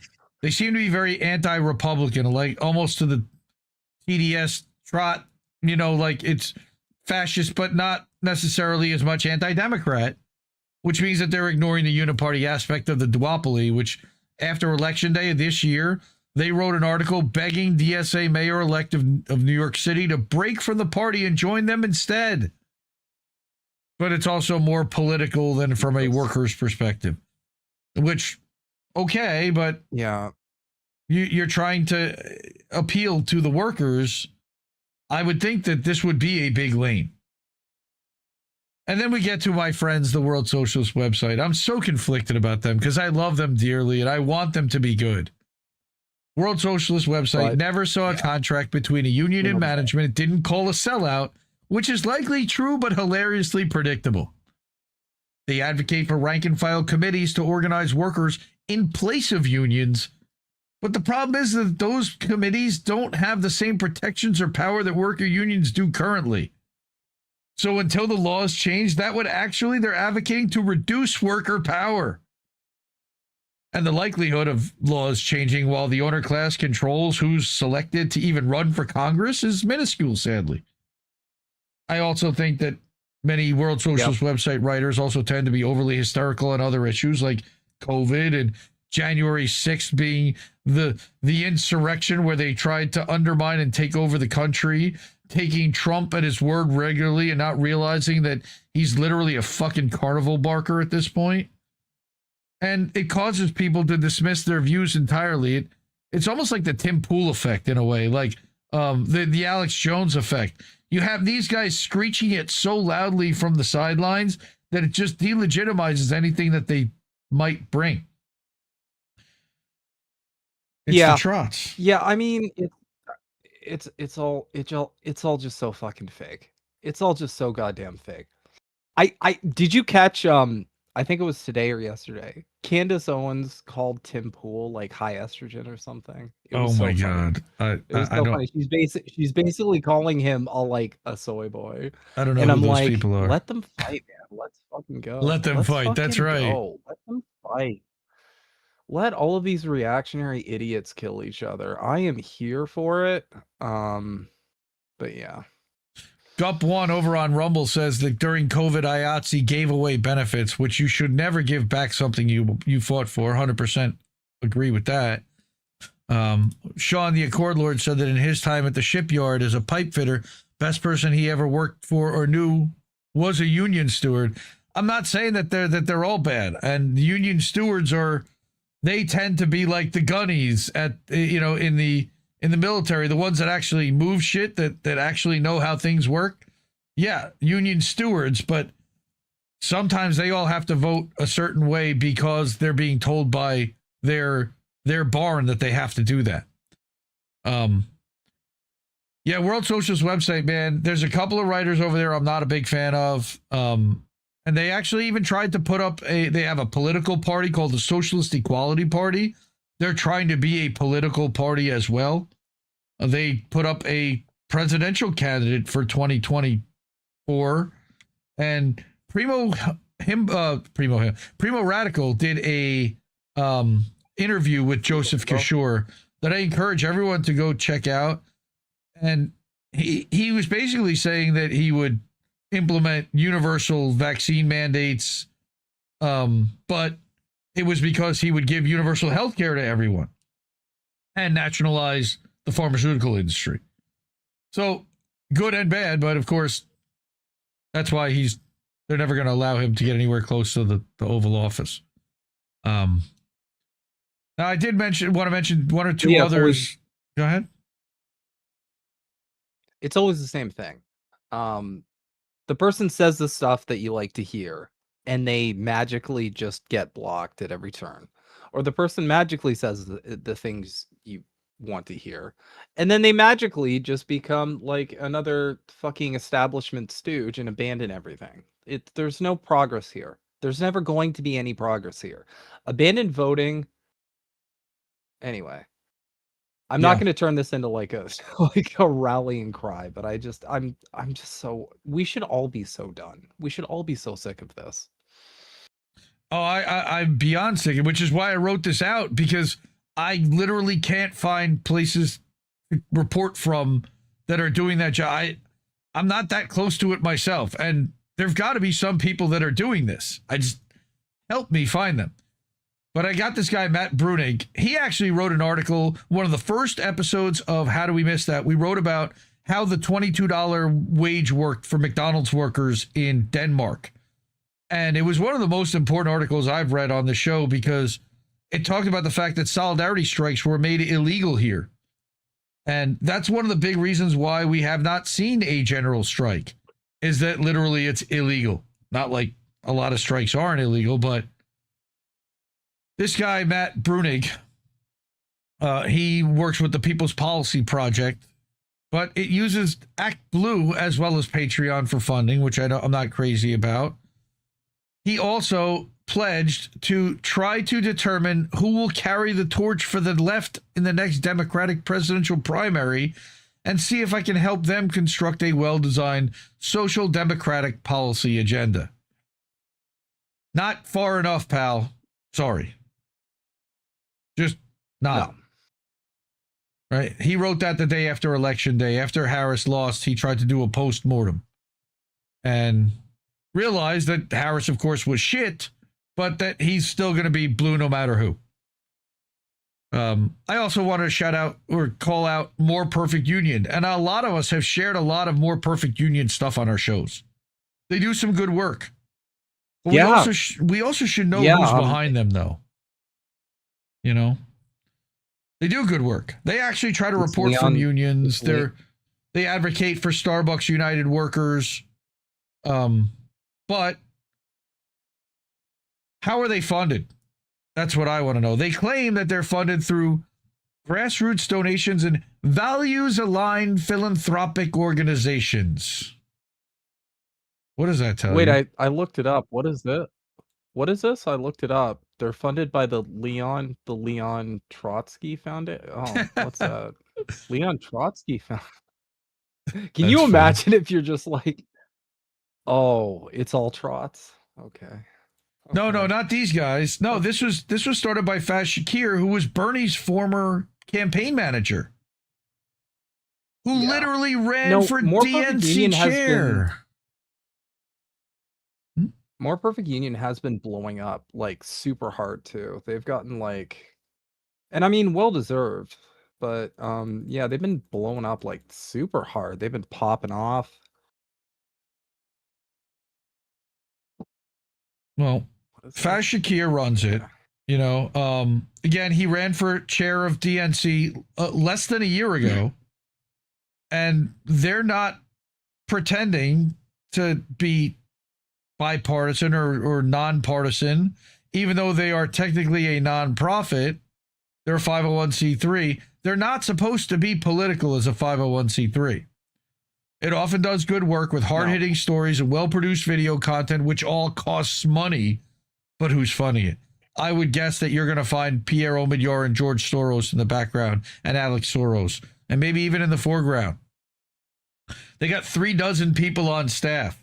That's a pretty big budget. That's a pretty big media outlet for an independent, right?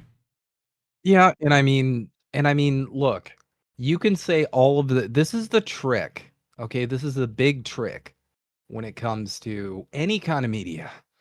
You can say all the right words. It doesn't matter. It's what actions they're telling you to do. And if someone's telling you everything you want to hear, and this goes across the board, right? We see this on the right, on the left, all of it. If someone's telling you all these things you want to hear, but then they're going to tell you to go vote for the Uniparty, it doesn't matter because they're still continue within the system. It doesn't matter how accurate what they're saying is. They're still going to keep you plugged into the system that is, as we fucking speak, building a technocratic dystopia the likes of the world has never seen before. And they want you just keep going back into the voting booth. Maybe I'll vote for Mamdani, and then before you know it, there will be no elections because everything's going to be ruled by AI. And enjoy your cricket paste and your 4 a.m. enema. Voting by Discord. Why I inserted that one at all. It was, yeah, vote by Discord. Vote. More like vote poo. Am I right? Country's already done that. Okay, so yeah, Golden Monarch, to his knowledge, More Perfect Union has yet to expose Michael Saylor or Max Kaiser, Tether, Cantor Fitzgerald, or go after anything having to do with crypto. That's not a surprise. And they do align with, they expose certain Democrats who, much like Republican, if only they would expose certain Dems, all right, like Kristen Gillibrand, that would be nice. All right. Do they accept crypto donors? I don't know if they do, but I'm assuming that if you want to give them Bitcoin, they're not going to turn it down. You know, No. But to get back to this article, I've got a few more outlets. Democracy at Work. We all like Professor Richard Wolff. All right. He's the only one really out here advocating. King. Right. Advocating for co-ops. That's the whole organization about Democracy at Work, is all about teaching people how to organize worker co-ops. But not every organization is co-opable, because not everyone wants to be an owner or has, you know, like, I guess they have to sell back their shares if they want to leave the company, and that makes things more complicated. I don't know. Then we got a couple more. And it's also, I mean, the thing with worker co-ops too is that like without some kind of like state intervention, you're not addressing the core problem. The core problem being like the overwhelming majority of these large corporations are the ones that employ the most workers, and they're just not going to be a worker co-op. They're just not going to do it. They're too fat and happy. Everybody at the top is too accustomed to doing no work and making tons of money and exploiting a fuckload of people. So worker co-ops are great. I work with businesses that are worker co-ops. And you know, they're usually awesome people. But we need to think bigger than this. We need, well, I was gonna say we need like a countrywide worker co-op, but there's another word for that, and people don't like that word. So, it's a C word, right? Yeah, it's a C word. It's a C word for sure. But I mean, it's better than. Listen, Richard Wolf's out here doing work that like he's at least giving people the tools to do what they can within this capitalist hellhole. And also, like, shout out to Richard Wolf. That dude, there are very few people I have witnessed in this space that are as good at like simplifying Marxian concepts. He makes it so easy to digest. He's like, okay, well, there's employers and then there's you, the employee. Like he just makes it very easily digestible. And I feel like the biggest problem with like, you know, like working class discourse is people get way too technical, way too like, I need to sound smart because dad didn't come home one day or whatever happened. But they lose people. And Richard is really good at just breaking it down so simple, just such tiny little digestible crumbs. And that's Right. something I really, really respect him for. Yeah. He has a way of a professorial way of explaining stuff in a way that like Jeffrey Sachs does also that really explains it. You know, and I know people that their heads explode with Richard Wolf, that they think that his economic stuff is kind of theoretical and not necessarily applicable. You know, specifically the MMT people fucking can't stand Richard Wolf. It's really funny. And a lot of people have questions about MMT. I am a believer. I genuinely believe that we have been printing cash, and if we're going to do that, then we have the cash to do the things that we need to do. Give everybody the money that they need to live, and that watch what happens. Give them like the power to pursue what actually they want to pursue and not have to just barely struggle to survive. Freelance busting is another one. That's completely the opposite. They take the perspective of the independent contractors. They're like anti-union. They think that unions are trying to restrict workers' ability to freedom. My freedom. So good on them. Okay. And then Jacobin, you know, they have done a lot of labor reporting. They lined up with the Teamsters for a Democratic Union. They lined up with the ones that tried to unionize at Amazon. Like, I don't like Jacobin. I don't like DSA. I think they're a bunch of shit libs, but they are very pro-union, though they swallow that PR propaganda hole. And still at the end, vote blue no matter who. That's where they're at. Like, you know, somebody made the joke about like, are they going to endorse AOC in 2026? What do you think? I'm guessing they will. I mean, it totally depends. Like, what way is that going to go? Is it going to be AOC? Are they going to go to? Are they going to go with Newsom? Because he's like the meme president or what the fuck ever. Are they going to like roll out Bernie's corpse and like beat it a couple more times and then you just vote for his? I'm just talking about Congress. Is DSA going to endorse her for her congressional thing? Because remember last time, now she's literally advocated for genocide for 2 whole years. And you're still going to endorse her? Yep. Yeah, because they always, here's the thing. They always have that tired argument.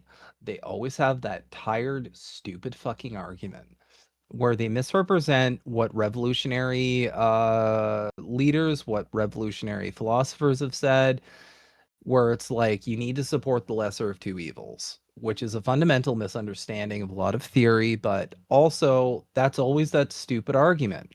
That's why we're fucking trapped here. Because they can just be like, well, they're not Trump. Look at all the bad stuff Orange Man did. So we need less bad stuff. It's always going to be an argument that people are going to eat up until they see through this fucking facade and realize that it's one object. It is not two objects. It is one object. You know, I said that there was nobody on the right that was actually like cold aggregating or reporting from the workers' perspective.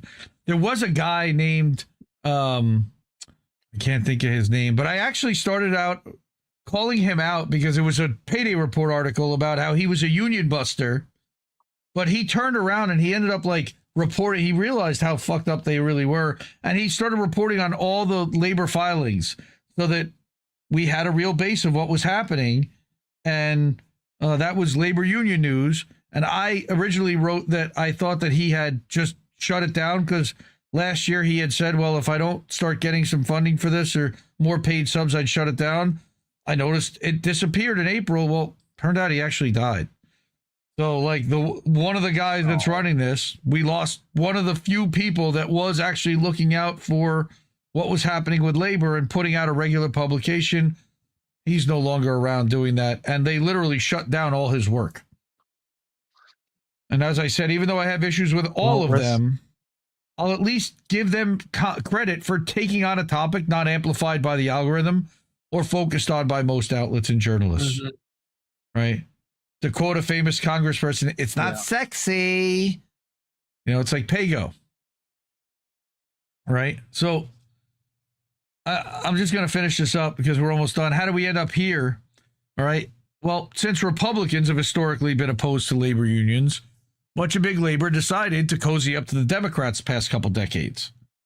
This, of course, abandoned the decades-long strategy of keeping all politicians at arm's length to hold out their votes for actual concessions. That's what they used to do. Yep. And this has cost the labor movement multiple times, right? It's cost them, in the last 5 years, major strikes either avoided or ended prematurely, despite overwhelmingly being voted on by the workers. Railroad workers, UPS, Kellogg's, Frito-Lay, UAW, SAG-AFTRA, and the WGA. Remember that whole Strike-tober? We were doing this show then, right? Mm-hmm. I'll credit that Sean O'Brien at the Teamsters during the election last year. He at least tried to play both sides and go to both the conventions and speak at both of them. But the best move is to not play either side and make them come to you, which they didn't do. The political parties need that union endorsement, even though 9% swings in elections still. And again, that's not even to talk about Amazon labor, which I know, and I'm going to write a book on this someday, was torpedoed from the outside in by the Teamsters. All right. I started reporting on this 4 years ago. One of the first episodes of How Do We Miss That? We talked about how the Teamsters had a plan to unionize Amazon. And then Chris Smalls happens, and we're going to be independent. And I think they worked to undermine his potential to get a first contract so that they could then come in, take that over, and build off of that. And I genuinely feel like that's what happened. And in July 2024, Chris decided to walk away because the union was his union was asking him to hold an election for president and for officers. It's been almost 2 years. We haven't gotten a first contract yet. What are we doing? Chris wanted to hold out until they had gotten their contract, and then we'll hold elections, which basically would have meant he was indefinitely working there. But they didn't know what he was doing to represent them, so they wanted new leadership. They cleaned out, and the Teamsters came in. Now, right before Chris left, he made a deal with the Teamsters, which called like Amazon Teamsters something. And I railed against this when it happened. and called that this was bullshit. They've, I think, unionized 3 or 4 other places that aren't Amazon warehouses, but it's Amazon drivers. And that's where the Teamsters, of course, have always been effective, is in organizing drivers. And again, I still am not a fan of what I think the Teamsters did there. I think that most of the people that work at Amazon, if you ask them about the Teamsters, I don't know how they would feel about them. That's something I need to do. I know a couple people that work at JFK8. But I want to mention that some of these union victories, and I said that earlier, using relatively toothless stand-up strikes or 1-day or 3-day strikes, a lot of the nurses like to do that. And that's because they don't want to leave their patients indefinitely. But if the company knows that it's only going to be a 1-day strike, they'll just wait it out. The Starbucks one right now that's happening, that's an indefinite strike. That's a real strike. Like, I give them credit. More baristas are signing on to that strike on a regular basis. I forgot to bring something about that. Next time we'll bring something about the Starbucks strike. All right, but even the corporate progressive media was selling these things as big wins with major concessions earned by the workers, but they weren't. The truth is that the union in every case sold the workers out prematurely. They didn't carry out the action that the union had voted on, and they took a shorter deal to avoid causing larger pain to mostly the organization. All right. And it helped the workers by getting them back to work faster. But remember that the workers had voted to strike. They were at a point where they were like, fuck this, I want to strike. And then the union sold out without getting all the things that they wanted. But my advice here is to stay vigilant. Hold all reporting on workers and unions and labor to the highest absolute scrutiny. Question everything spun by these outlets and PR union shops. Most of the time, you'll find that it's intended to spin a narrative and push an agenda and not to get the story of what's happening to the workers as a result. Right? So what's my commitment here? Why did I do this? Well, I'm going to commit to always try to get the story from the people on the ground, to whom it's happening. It's so hard to do that these days. I've interviewed current and former Amazon workers about their experiences within the warehouses and attempting to organize. I didn't rely on that PR office. They don't even have one. All right, I didn't rely on Chris Smalls, though I tried to talk to him too. And there's links to interviews and things where you can hear me talking with other workers and talking about the struggle that they're dealing with. So this is the article that I wrote about labor and workers, and hopefully you share it and you guys like it and appreciate that. And again, I'm looking for outlets. If you find somebody else, let me know, because I'm looking for more outlets that will cover this stuff better. Because I don't think that a lot of these are adequate. More perfect union. Again, if I want a democratic spin, maybe, but what about the one that thinks that all parties are shit, but also recognizes that January 6th was a psyop intended to scare the shit out of Congress, and it worked, and that there was never any danger of the country being overthrown. All right. Hook up with Shama Sawant. There's only one problem, Natalie. She's now running for Congress, and we don't interview politicians on INN, unfortunately. That's a policy that we have as a group. We agreed not to platform or interview politicians, and that includes our friend Jose Vega, who we like.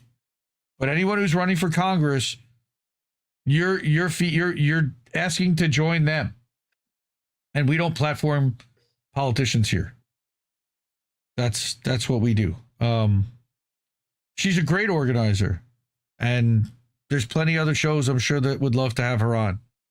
But as long as she's running for Congress, I would not want her on INN.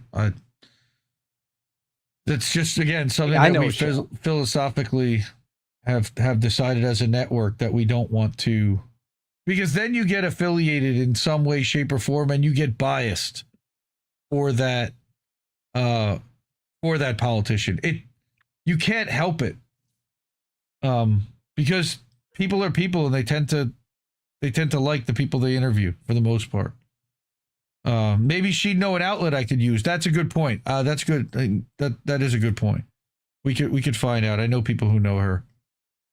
Descent in Bloom. There's a reason why nurses only do 1 to 3 day strikes. Of course. No, I'm not saying that.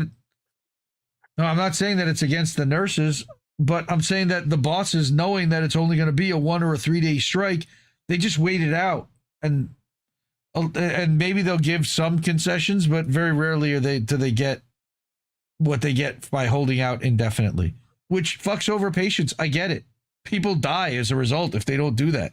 It's not really a position where you can afford to do that, which again is why they need to pay nurses better and give them better working hours and better working conditions. 100%. And a holiday. You mentioned something. Nurses deserve a holiday. Hell yeah. Nurses deserve a holiday. Who's going to work when they're on holiday? We need a national nurse day. I'll do it. I'll be the nurse. I'll be the fucking nurse. There you go. Pretty sure nobody would like that, but I don't know. I can read a blood assay. I can tell if you're anemic. I know what ferritin is. Try me. Try me. Nice. Anyway. You sent me this article about Quebec unions, which I thought was interesting because this is a show about workers and unions and labor, and we don't talk about Canadian labor much, and I'm guessing that no other independent outlet that we know is going to cover this story. So I like bringing something different. So talk to me about what's going on here, because I don't know anything about it. Let me grab it real quick. The crash fucked all my stuff up. Oh, okay. So yeah, it's CAQ's Law 14. All right, which is about taking aim at right to strike.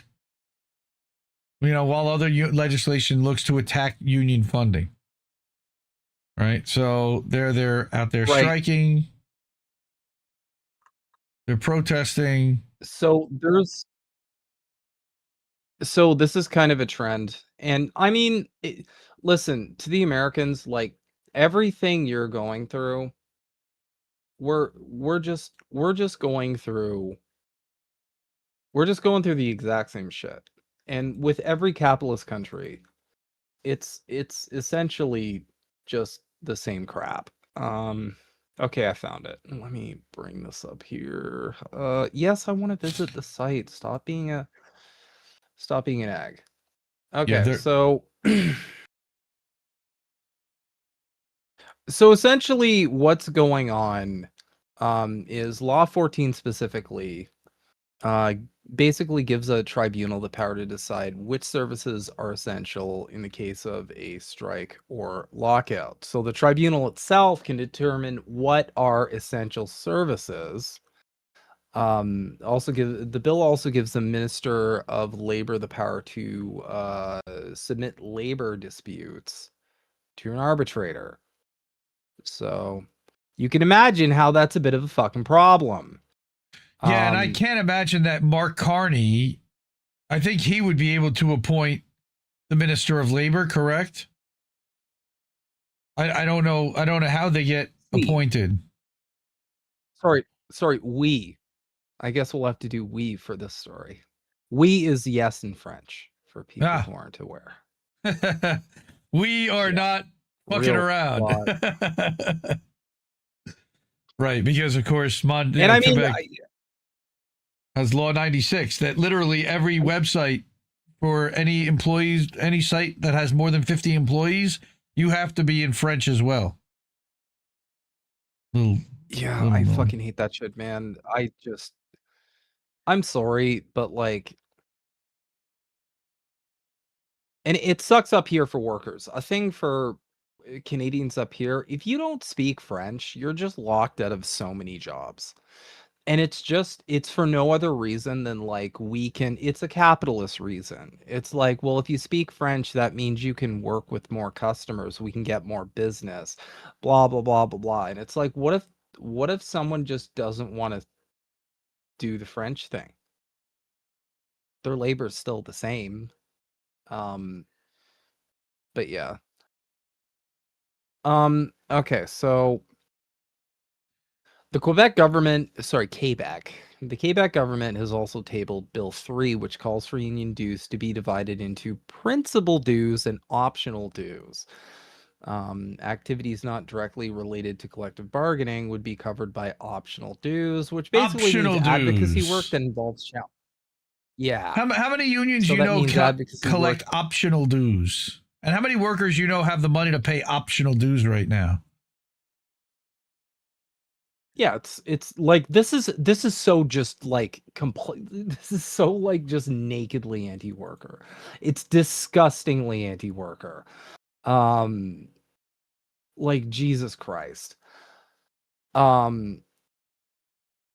So basically, advocacy work that involves challenging laws that affect workers' rights would be financed by optional dues. Right. And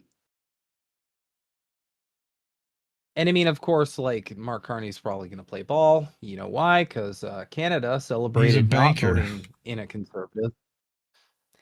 Canada celebrated not voting in a conservative by voting in a conservative. So that's how we're doing. That's how it's going. And also, like, I'm disappointed in Canadians because, like, the fact that you could just like vote for a party that just is able to adopt policies from the other party, the fact that that doesn't completely shatter like this whole like scam uniparty garbage. I don't know what to say. This should have been the wake up call we desperately needed. But yeah, this is, by the way, rabble.ca, if you want any Canadian news, it's a fantastic independent site. You know, they're completely independent. They cover a lot of really great labor stuff. They've done a lot of amazing coverage on Canada's disgusting involvement in the genocide factory overseas. So you have a 'Cause there's minister lot of really labor. shady shit we do with that. You got these 5 unions that are striking against it. Or are they on strike, or they had a rally? So are they threatening to strike, but they're now being told that they can't strike because they're essential services to be maintained, right? So effectively it's eliminating their ability to strike because it's now going to call them essential workers. This sounds almost like they're preparing for lockdowns again. Preparing for lockdowns, or they're reading the room and they're preparing for, you know, something to snap. Because don't forget, our material conditions up here, they're just as bad as yours. Do we have a higher minimum wage? Yeah. Do we have it a little better? Yes. But we don't have it better enough that it fucking matters. Everybody here's in debt. We covered this on Maple Files. The overwhelming majority of Canadians are in fucking debt. And I'm not talking about a mortgage. I'm talking about just debt. As in, like, their purchasing power is just not covering. Nobody I know is not in debt. Their purchasing power, everyone's purchasing power is just not covering like basic expenses. And nobody I know lives like extravagantly. It's basic shit. I'll order something from Amazon once in a while. I'll replace an essential. I'm probably going to replace my CPU fan so I can continue being an annoying, pretty yapper on the internet. You and your avocado but toast. Like, we're not talking about. Yeah, we're not talking about like ridiculous bullshit over here. Everybody I know is in debt, and like far in debt. Not like I had to bank $20. It's like, no, it's just nobody has. And as we've covered on Pearl Pilled, that's the end goal. The end goal is debt is going to be the central technocratic sort of. Well, that's how all these hedge funds work. They just load up debt, intend to run a company into the ground, then declare it bankrupt, and they don't have to pay the expenses and leave everybody else holding the bag. That's how it's been working for 2 decades now. And they're coming after Jersey Mike's next. They're coming after a couple of organizations. So that's not what's happening here. But again, they're coming after public unions. These are the public unions that then going to determine what essential services are, which would then allow them, which then remove their ability to strike. And weakening the unions will destroy our social model. They have no credibility. All right. Their war on unions is a diversionary tactics, right? Looking to gain political mileage after failing in every other file. Cost of living, housing, dismal state of health and education, waste of public funds on the battery industry. I didn't really hear about that much. And this bothers me. Disastrous negotiations with doctors. Why, you want to pay them even less? So this is basically okay. So two major things happening right now in Canada, and you know how this goes, right? Because the same thing's happening over in the UK. So how do you get a country to go from socialized medicine to for-profit medicine, socialized healthcare to privatized healthcare? What do you think the best way to do that would be? I'm guessing it would be socialized. It would be to terminally underfund the socialized healthcare, sorry. Underfund the socialized healthcare until it cannot meet demands, and then you run a fuckload of propaganda. Also, no, avocado is really good. It's just one of those foods that, like, you have to add shit to it because on its own, it's like just mushy, awful, whatever. See, I'm a fan. Avocado I can eat it right off the spoon. I'll scoop a whole avocado out, and it's healthy and filling, and you can eat it on the go. I like it. You should. You need to be studied by scientists immediately. But I digress. I will not let ADHD take me today. We're gonna remain on topic. Right. What was I? Oh, fuck. Talking about these public unions. No, I'm back. Okay. So the fastest way to completely nuke socialized healthcare is you underfund it to fuck. Underfund it to fuck. Completely.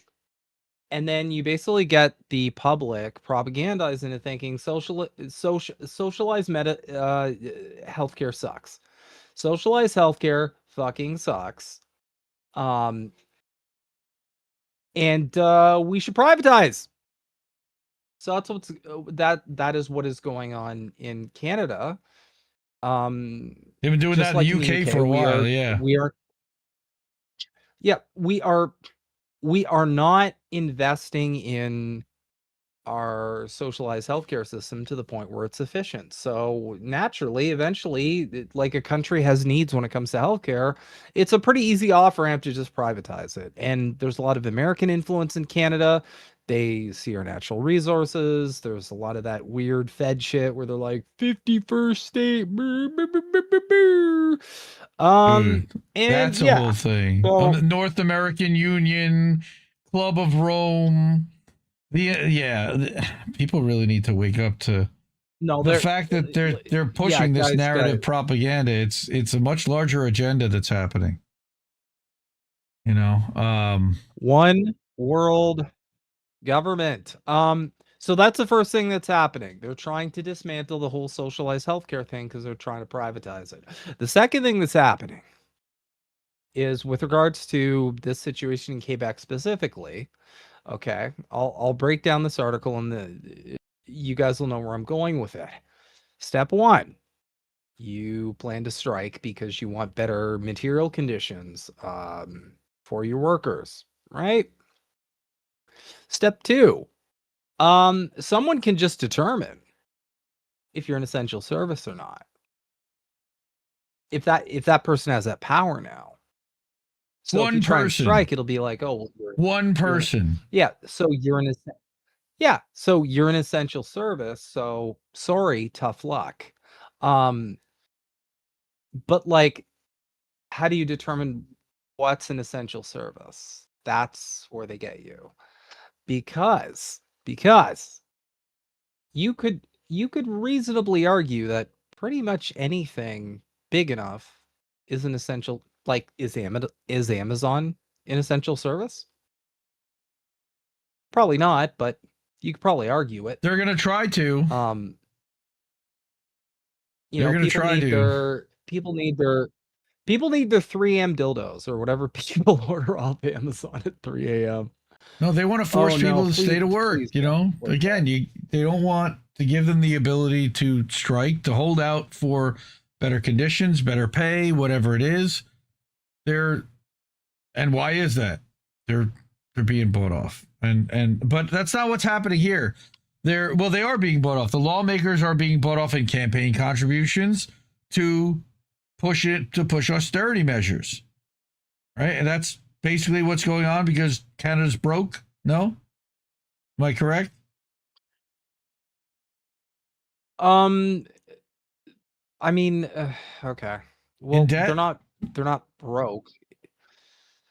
They're not broke essentially. What's essentially going on with Canada is that there just isn't.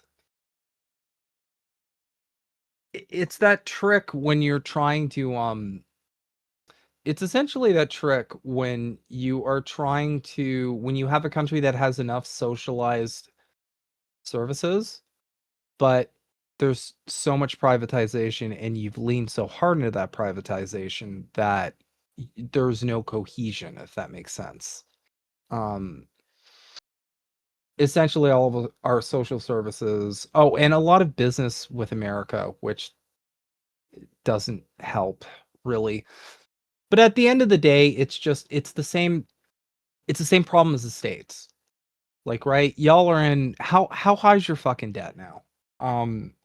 Oh, dude, credit card debt, student loan debt, medical debt. I think it's about $6 trillion when you combine it all. No, like America, like the country, like their actual debt. We're like 38 trillion in debt right now. Yeah, so it's the same up here in Canada. And you know, it's the same problems too, right? There's a lot of shitload of tax loopholes. We coddle corporations so hard. It's revolting. Like, Canadians are smug when it comes to America, but it's like, dude, every fucking Western country has the exact same scams. So we're kind of like you in that sense, right? We're trying to balance the budget, but really it's the same problem. And the problem is capitalism. Well, The problem is we don't have a system that actually cohesively works. We don't have a population of people who is able to fund their own governance, and there is such a disconnect between that government and its citizens in terms of accountability, in terms of agency, that it's just completely gone off the rails. So what we're essentially trying to do now is Mark Carney's big, his plan. Because I'll let you guys in on Mark Carney's actual plan. Mark Carney's actual plan is to implement a technocratic dystopia. Because that's what they're all working on. They're all working on a large reboot, if you call it that. I think it's called the large reboot. I'm pretty sure. Something like that. Is that now? You guys have a lot of land resources and water resources. Are they doing the whole data center thing up there like they're doing here, pushing for that? Do you want to know how fucking cooked we are, dog? I'll break it down. So we're a little different from America insofar as we do have a third party that almost won in 2011. It's the Workers' Party. You and I both know which one.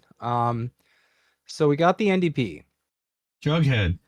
This is how fucking cooked this is how fucking cooked we are. One of the premier members of the NDP recently said, she made a tweet that was like, AI can help indigenous people. And I'm like, brother, dog, look at my Workers' Party. Wait, what? AI can help indigenous people. AI can help indigenous people. That's what we're saying today. Oh. That's what we're posting on May. Sure. Leaning into tech bro culture, I guess. Like, they're, I can just pull it up. There was a recent, yep.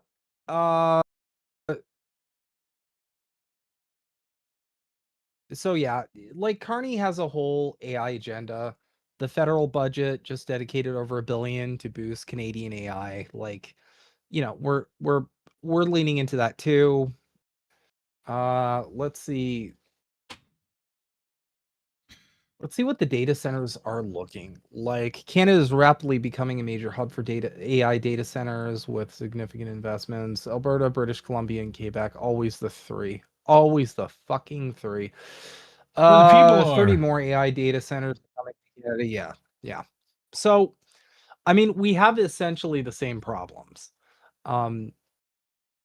Because again, we're a capitalist country. And they're all pushing this AI bullshit. They're all pushing this technocratic sort of future, because that's the direction they want everybody in society to go in. They want everybody to opt into. If you really think about it, they kind of just combined all the dystopian novels we read growing up into like one future. Almost like Captain Planet when everybody puts their rings together. Right. It's great. I love it. All the movies warned us about exactly this, and we're running face first into it. It's really unbelievable. Again, we talked What's funnier last time about that. Go ahead. Sorry. Hmm? I was going to talk about that Hire Act thing that you had brought about outsourcing and how much that's possibly affecting all of this too. So, I saw a thing about New York City restaurants are now looking to hire remote workers in India to be cashiers for $3.50 an hour, to not have to pay locals 15 plus or 20 an hour. And people are now dealing with someone on a screen half a world away. And so this Hire Act, they wanted to try to discourage people or companies from hiring foreign workers, right? So with a 25% tax for outsourcing work. Well, it gets worse than that.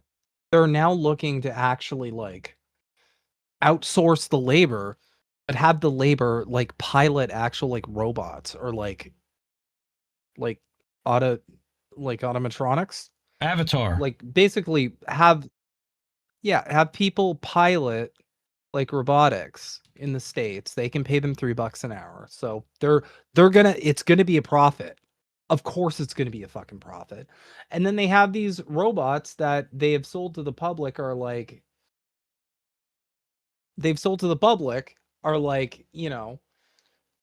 oh, these wonders of technology that are completely autonomous. Meanwhile, it's actually operated by some dude in India who's getting paid $3 an hour. And I will say this forever: those workers in India are being exploited too, because of course they fucking are. Big time.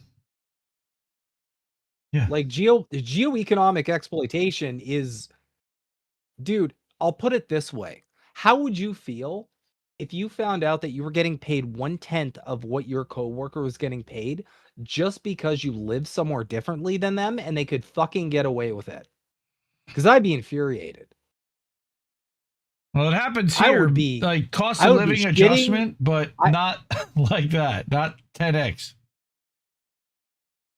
I would be shitting and farting and pissing and coming. That's how mad I'd be. I'd be that mad.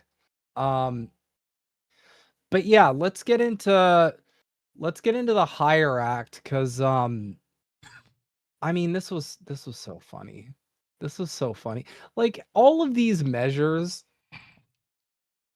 it's like, bro, you're never going to pry corporations away from that geoeconomic exploitation. You're never going to pry them away from it. Fucking never. It's never going to happen. They make way too much bank.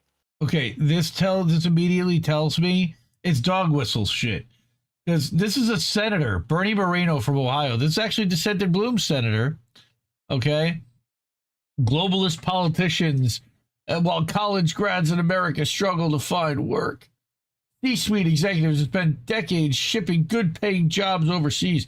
Yeah, like your fucking party. I love it's like he's blaming Clintons and the deregulation and all the other. It's a Democrat problem. They're the ones who outsource, right? Republicans don't do that. Okay. It's unreal. So this was a bill that was proposed to put a 25% tax on outsourcing workers, specifically in India and elsewhere. Right? This was, and I hate corporate Which, by the way,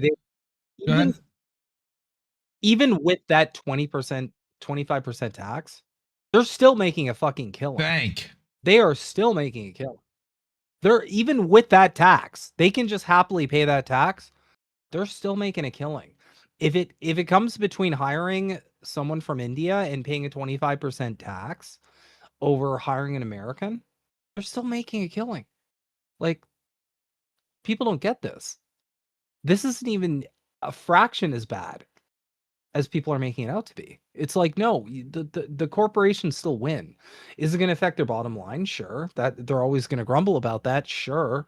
But like, at the end of the day, they're still fucking over people in their country because they can go pay people over here little baby wages, little small PP wages. Who's it threatening, though? And get the it's same not labor. Threatening. It's not really threatening our workers necessarily, because they're not necessarily going to hire more people here.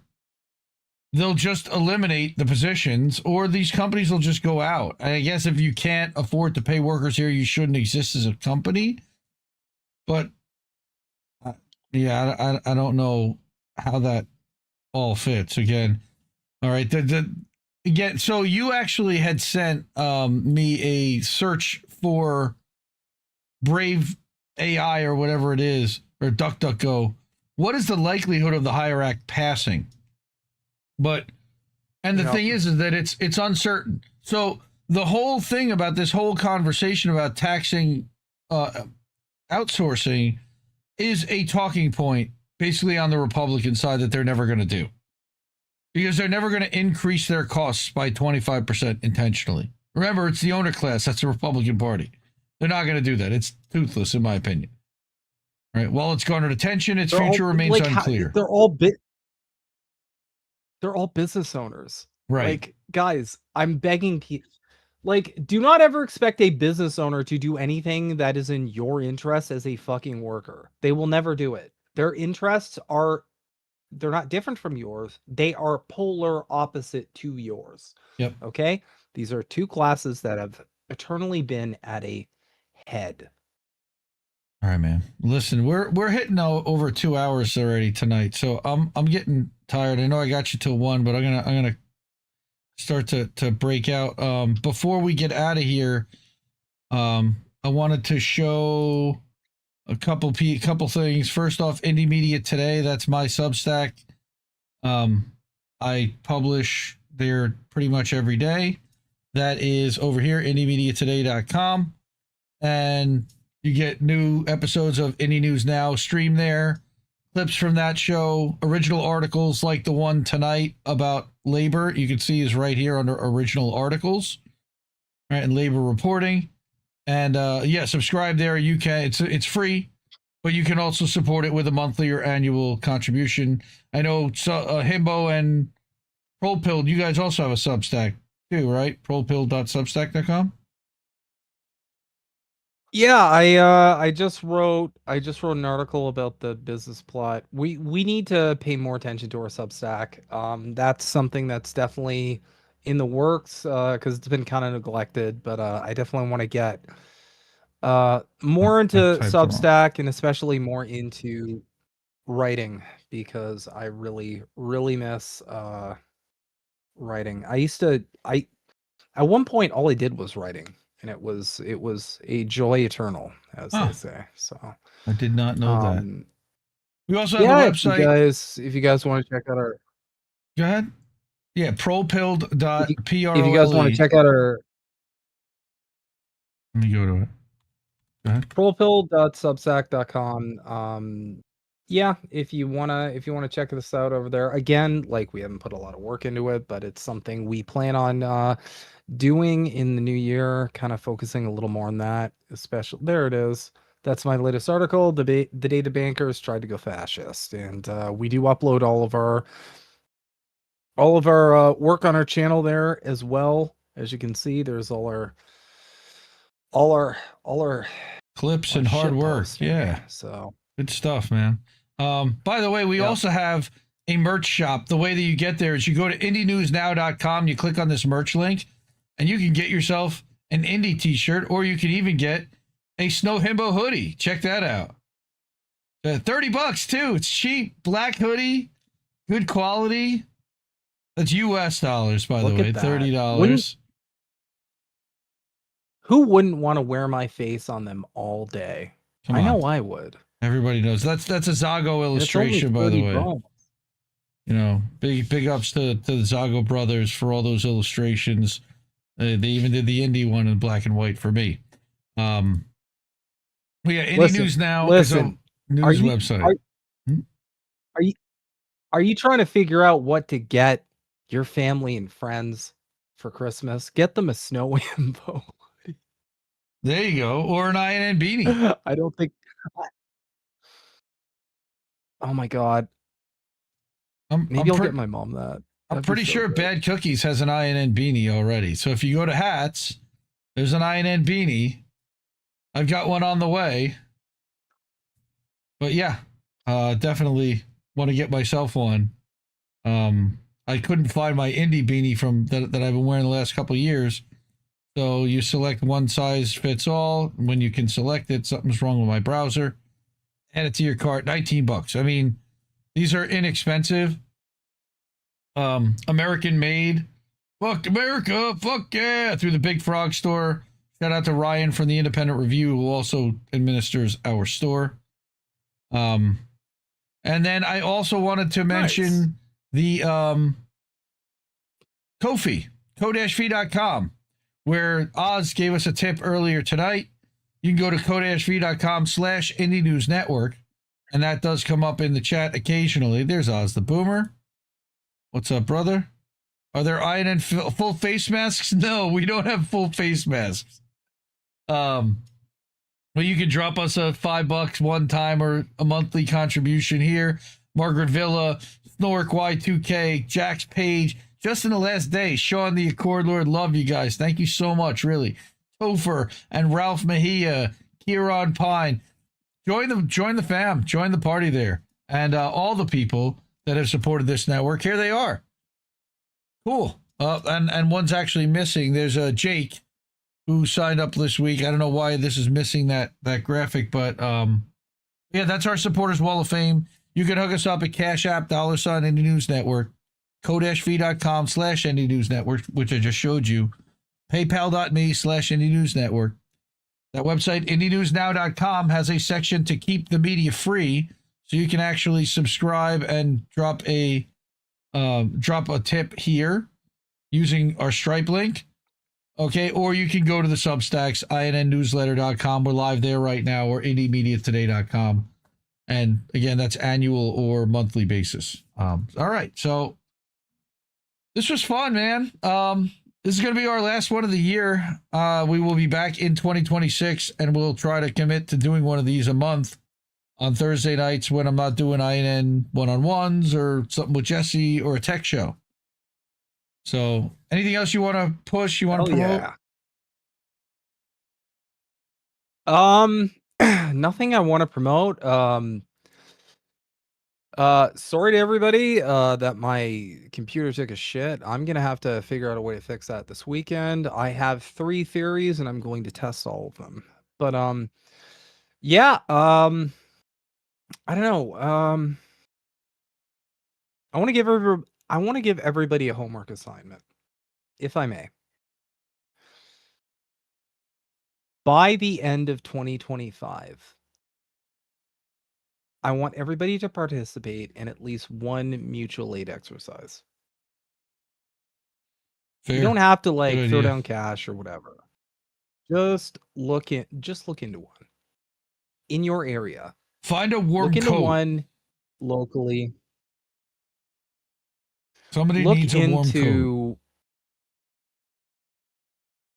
do something.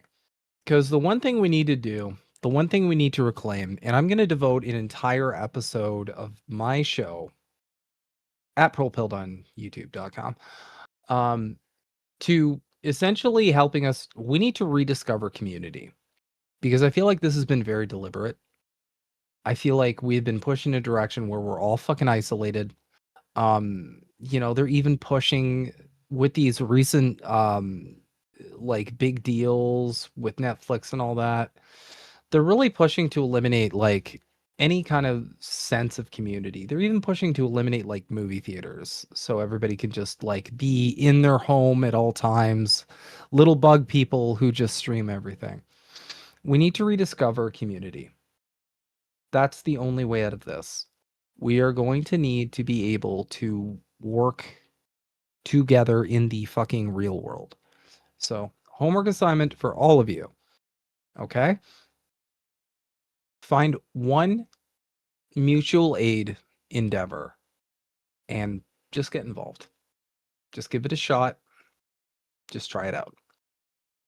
Okay?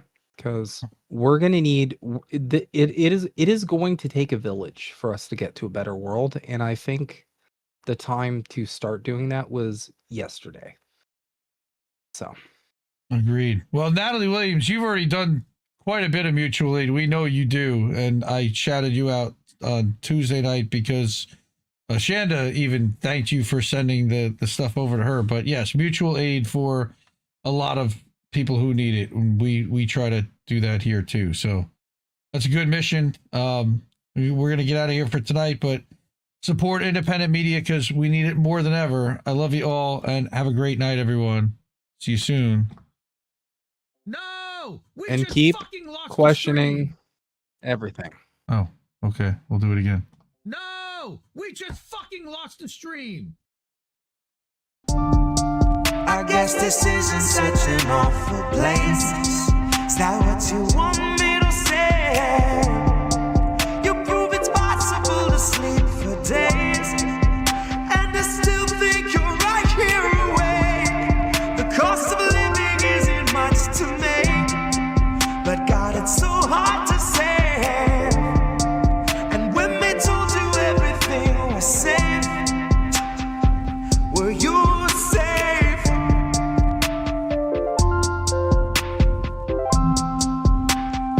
Were you safe?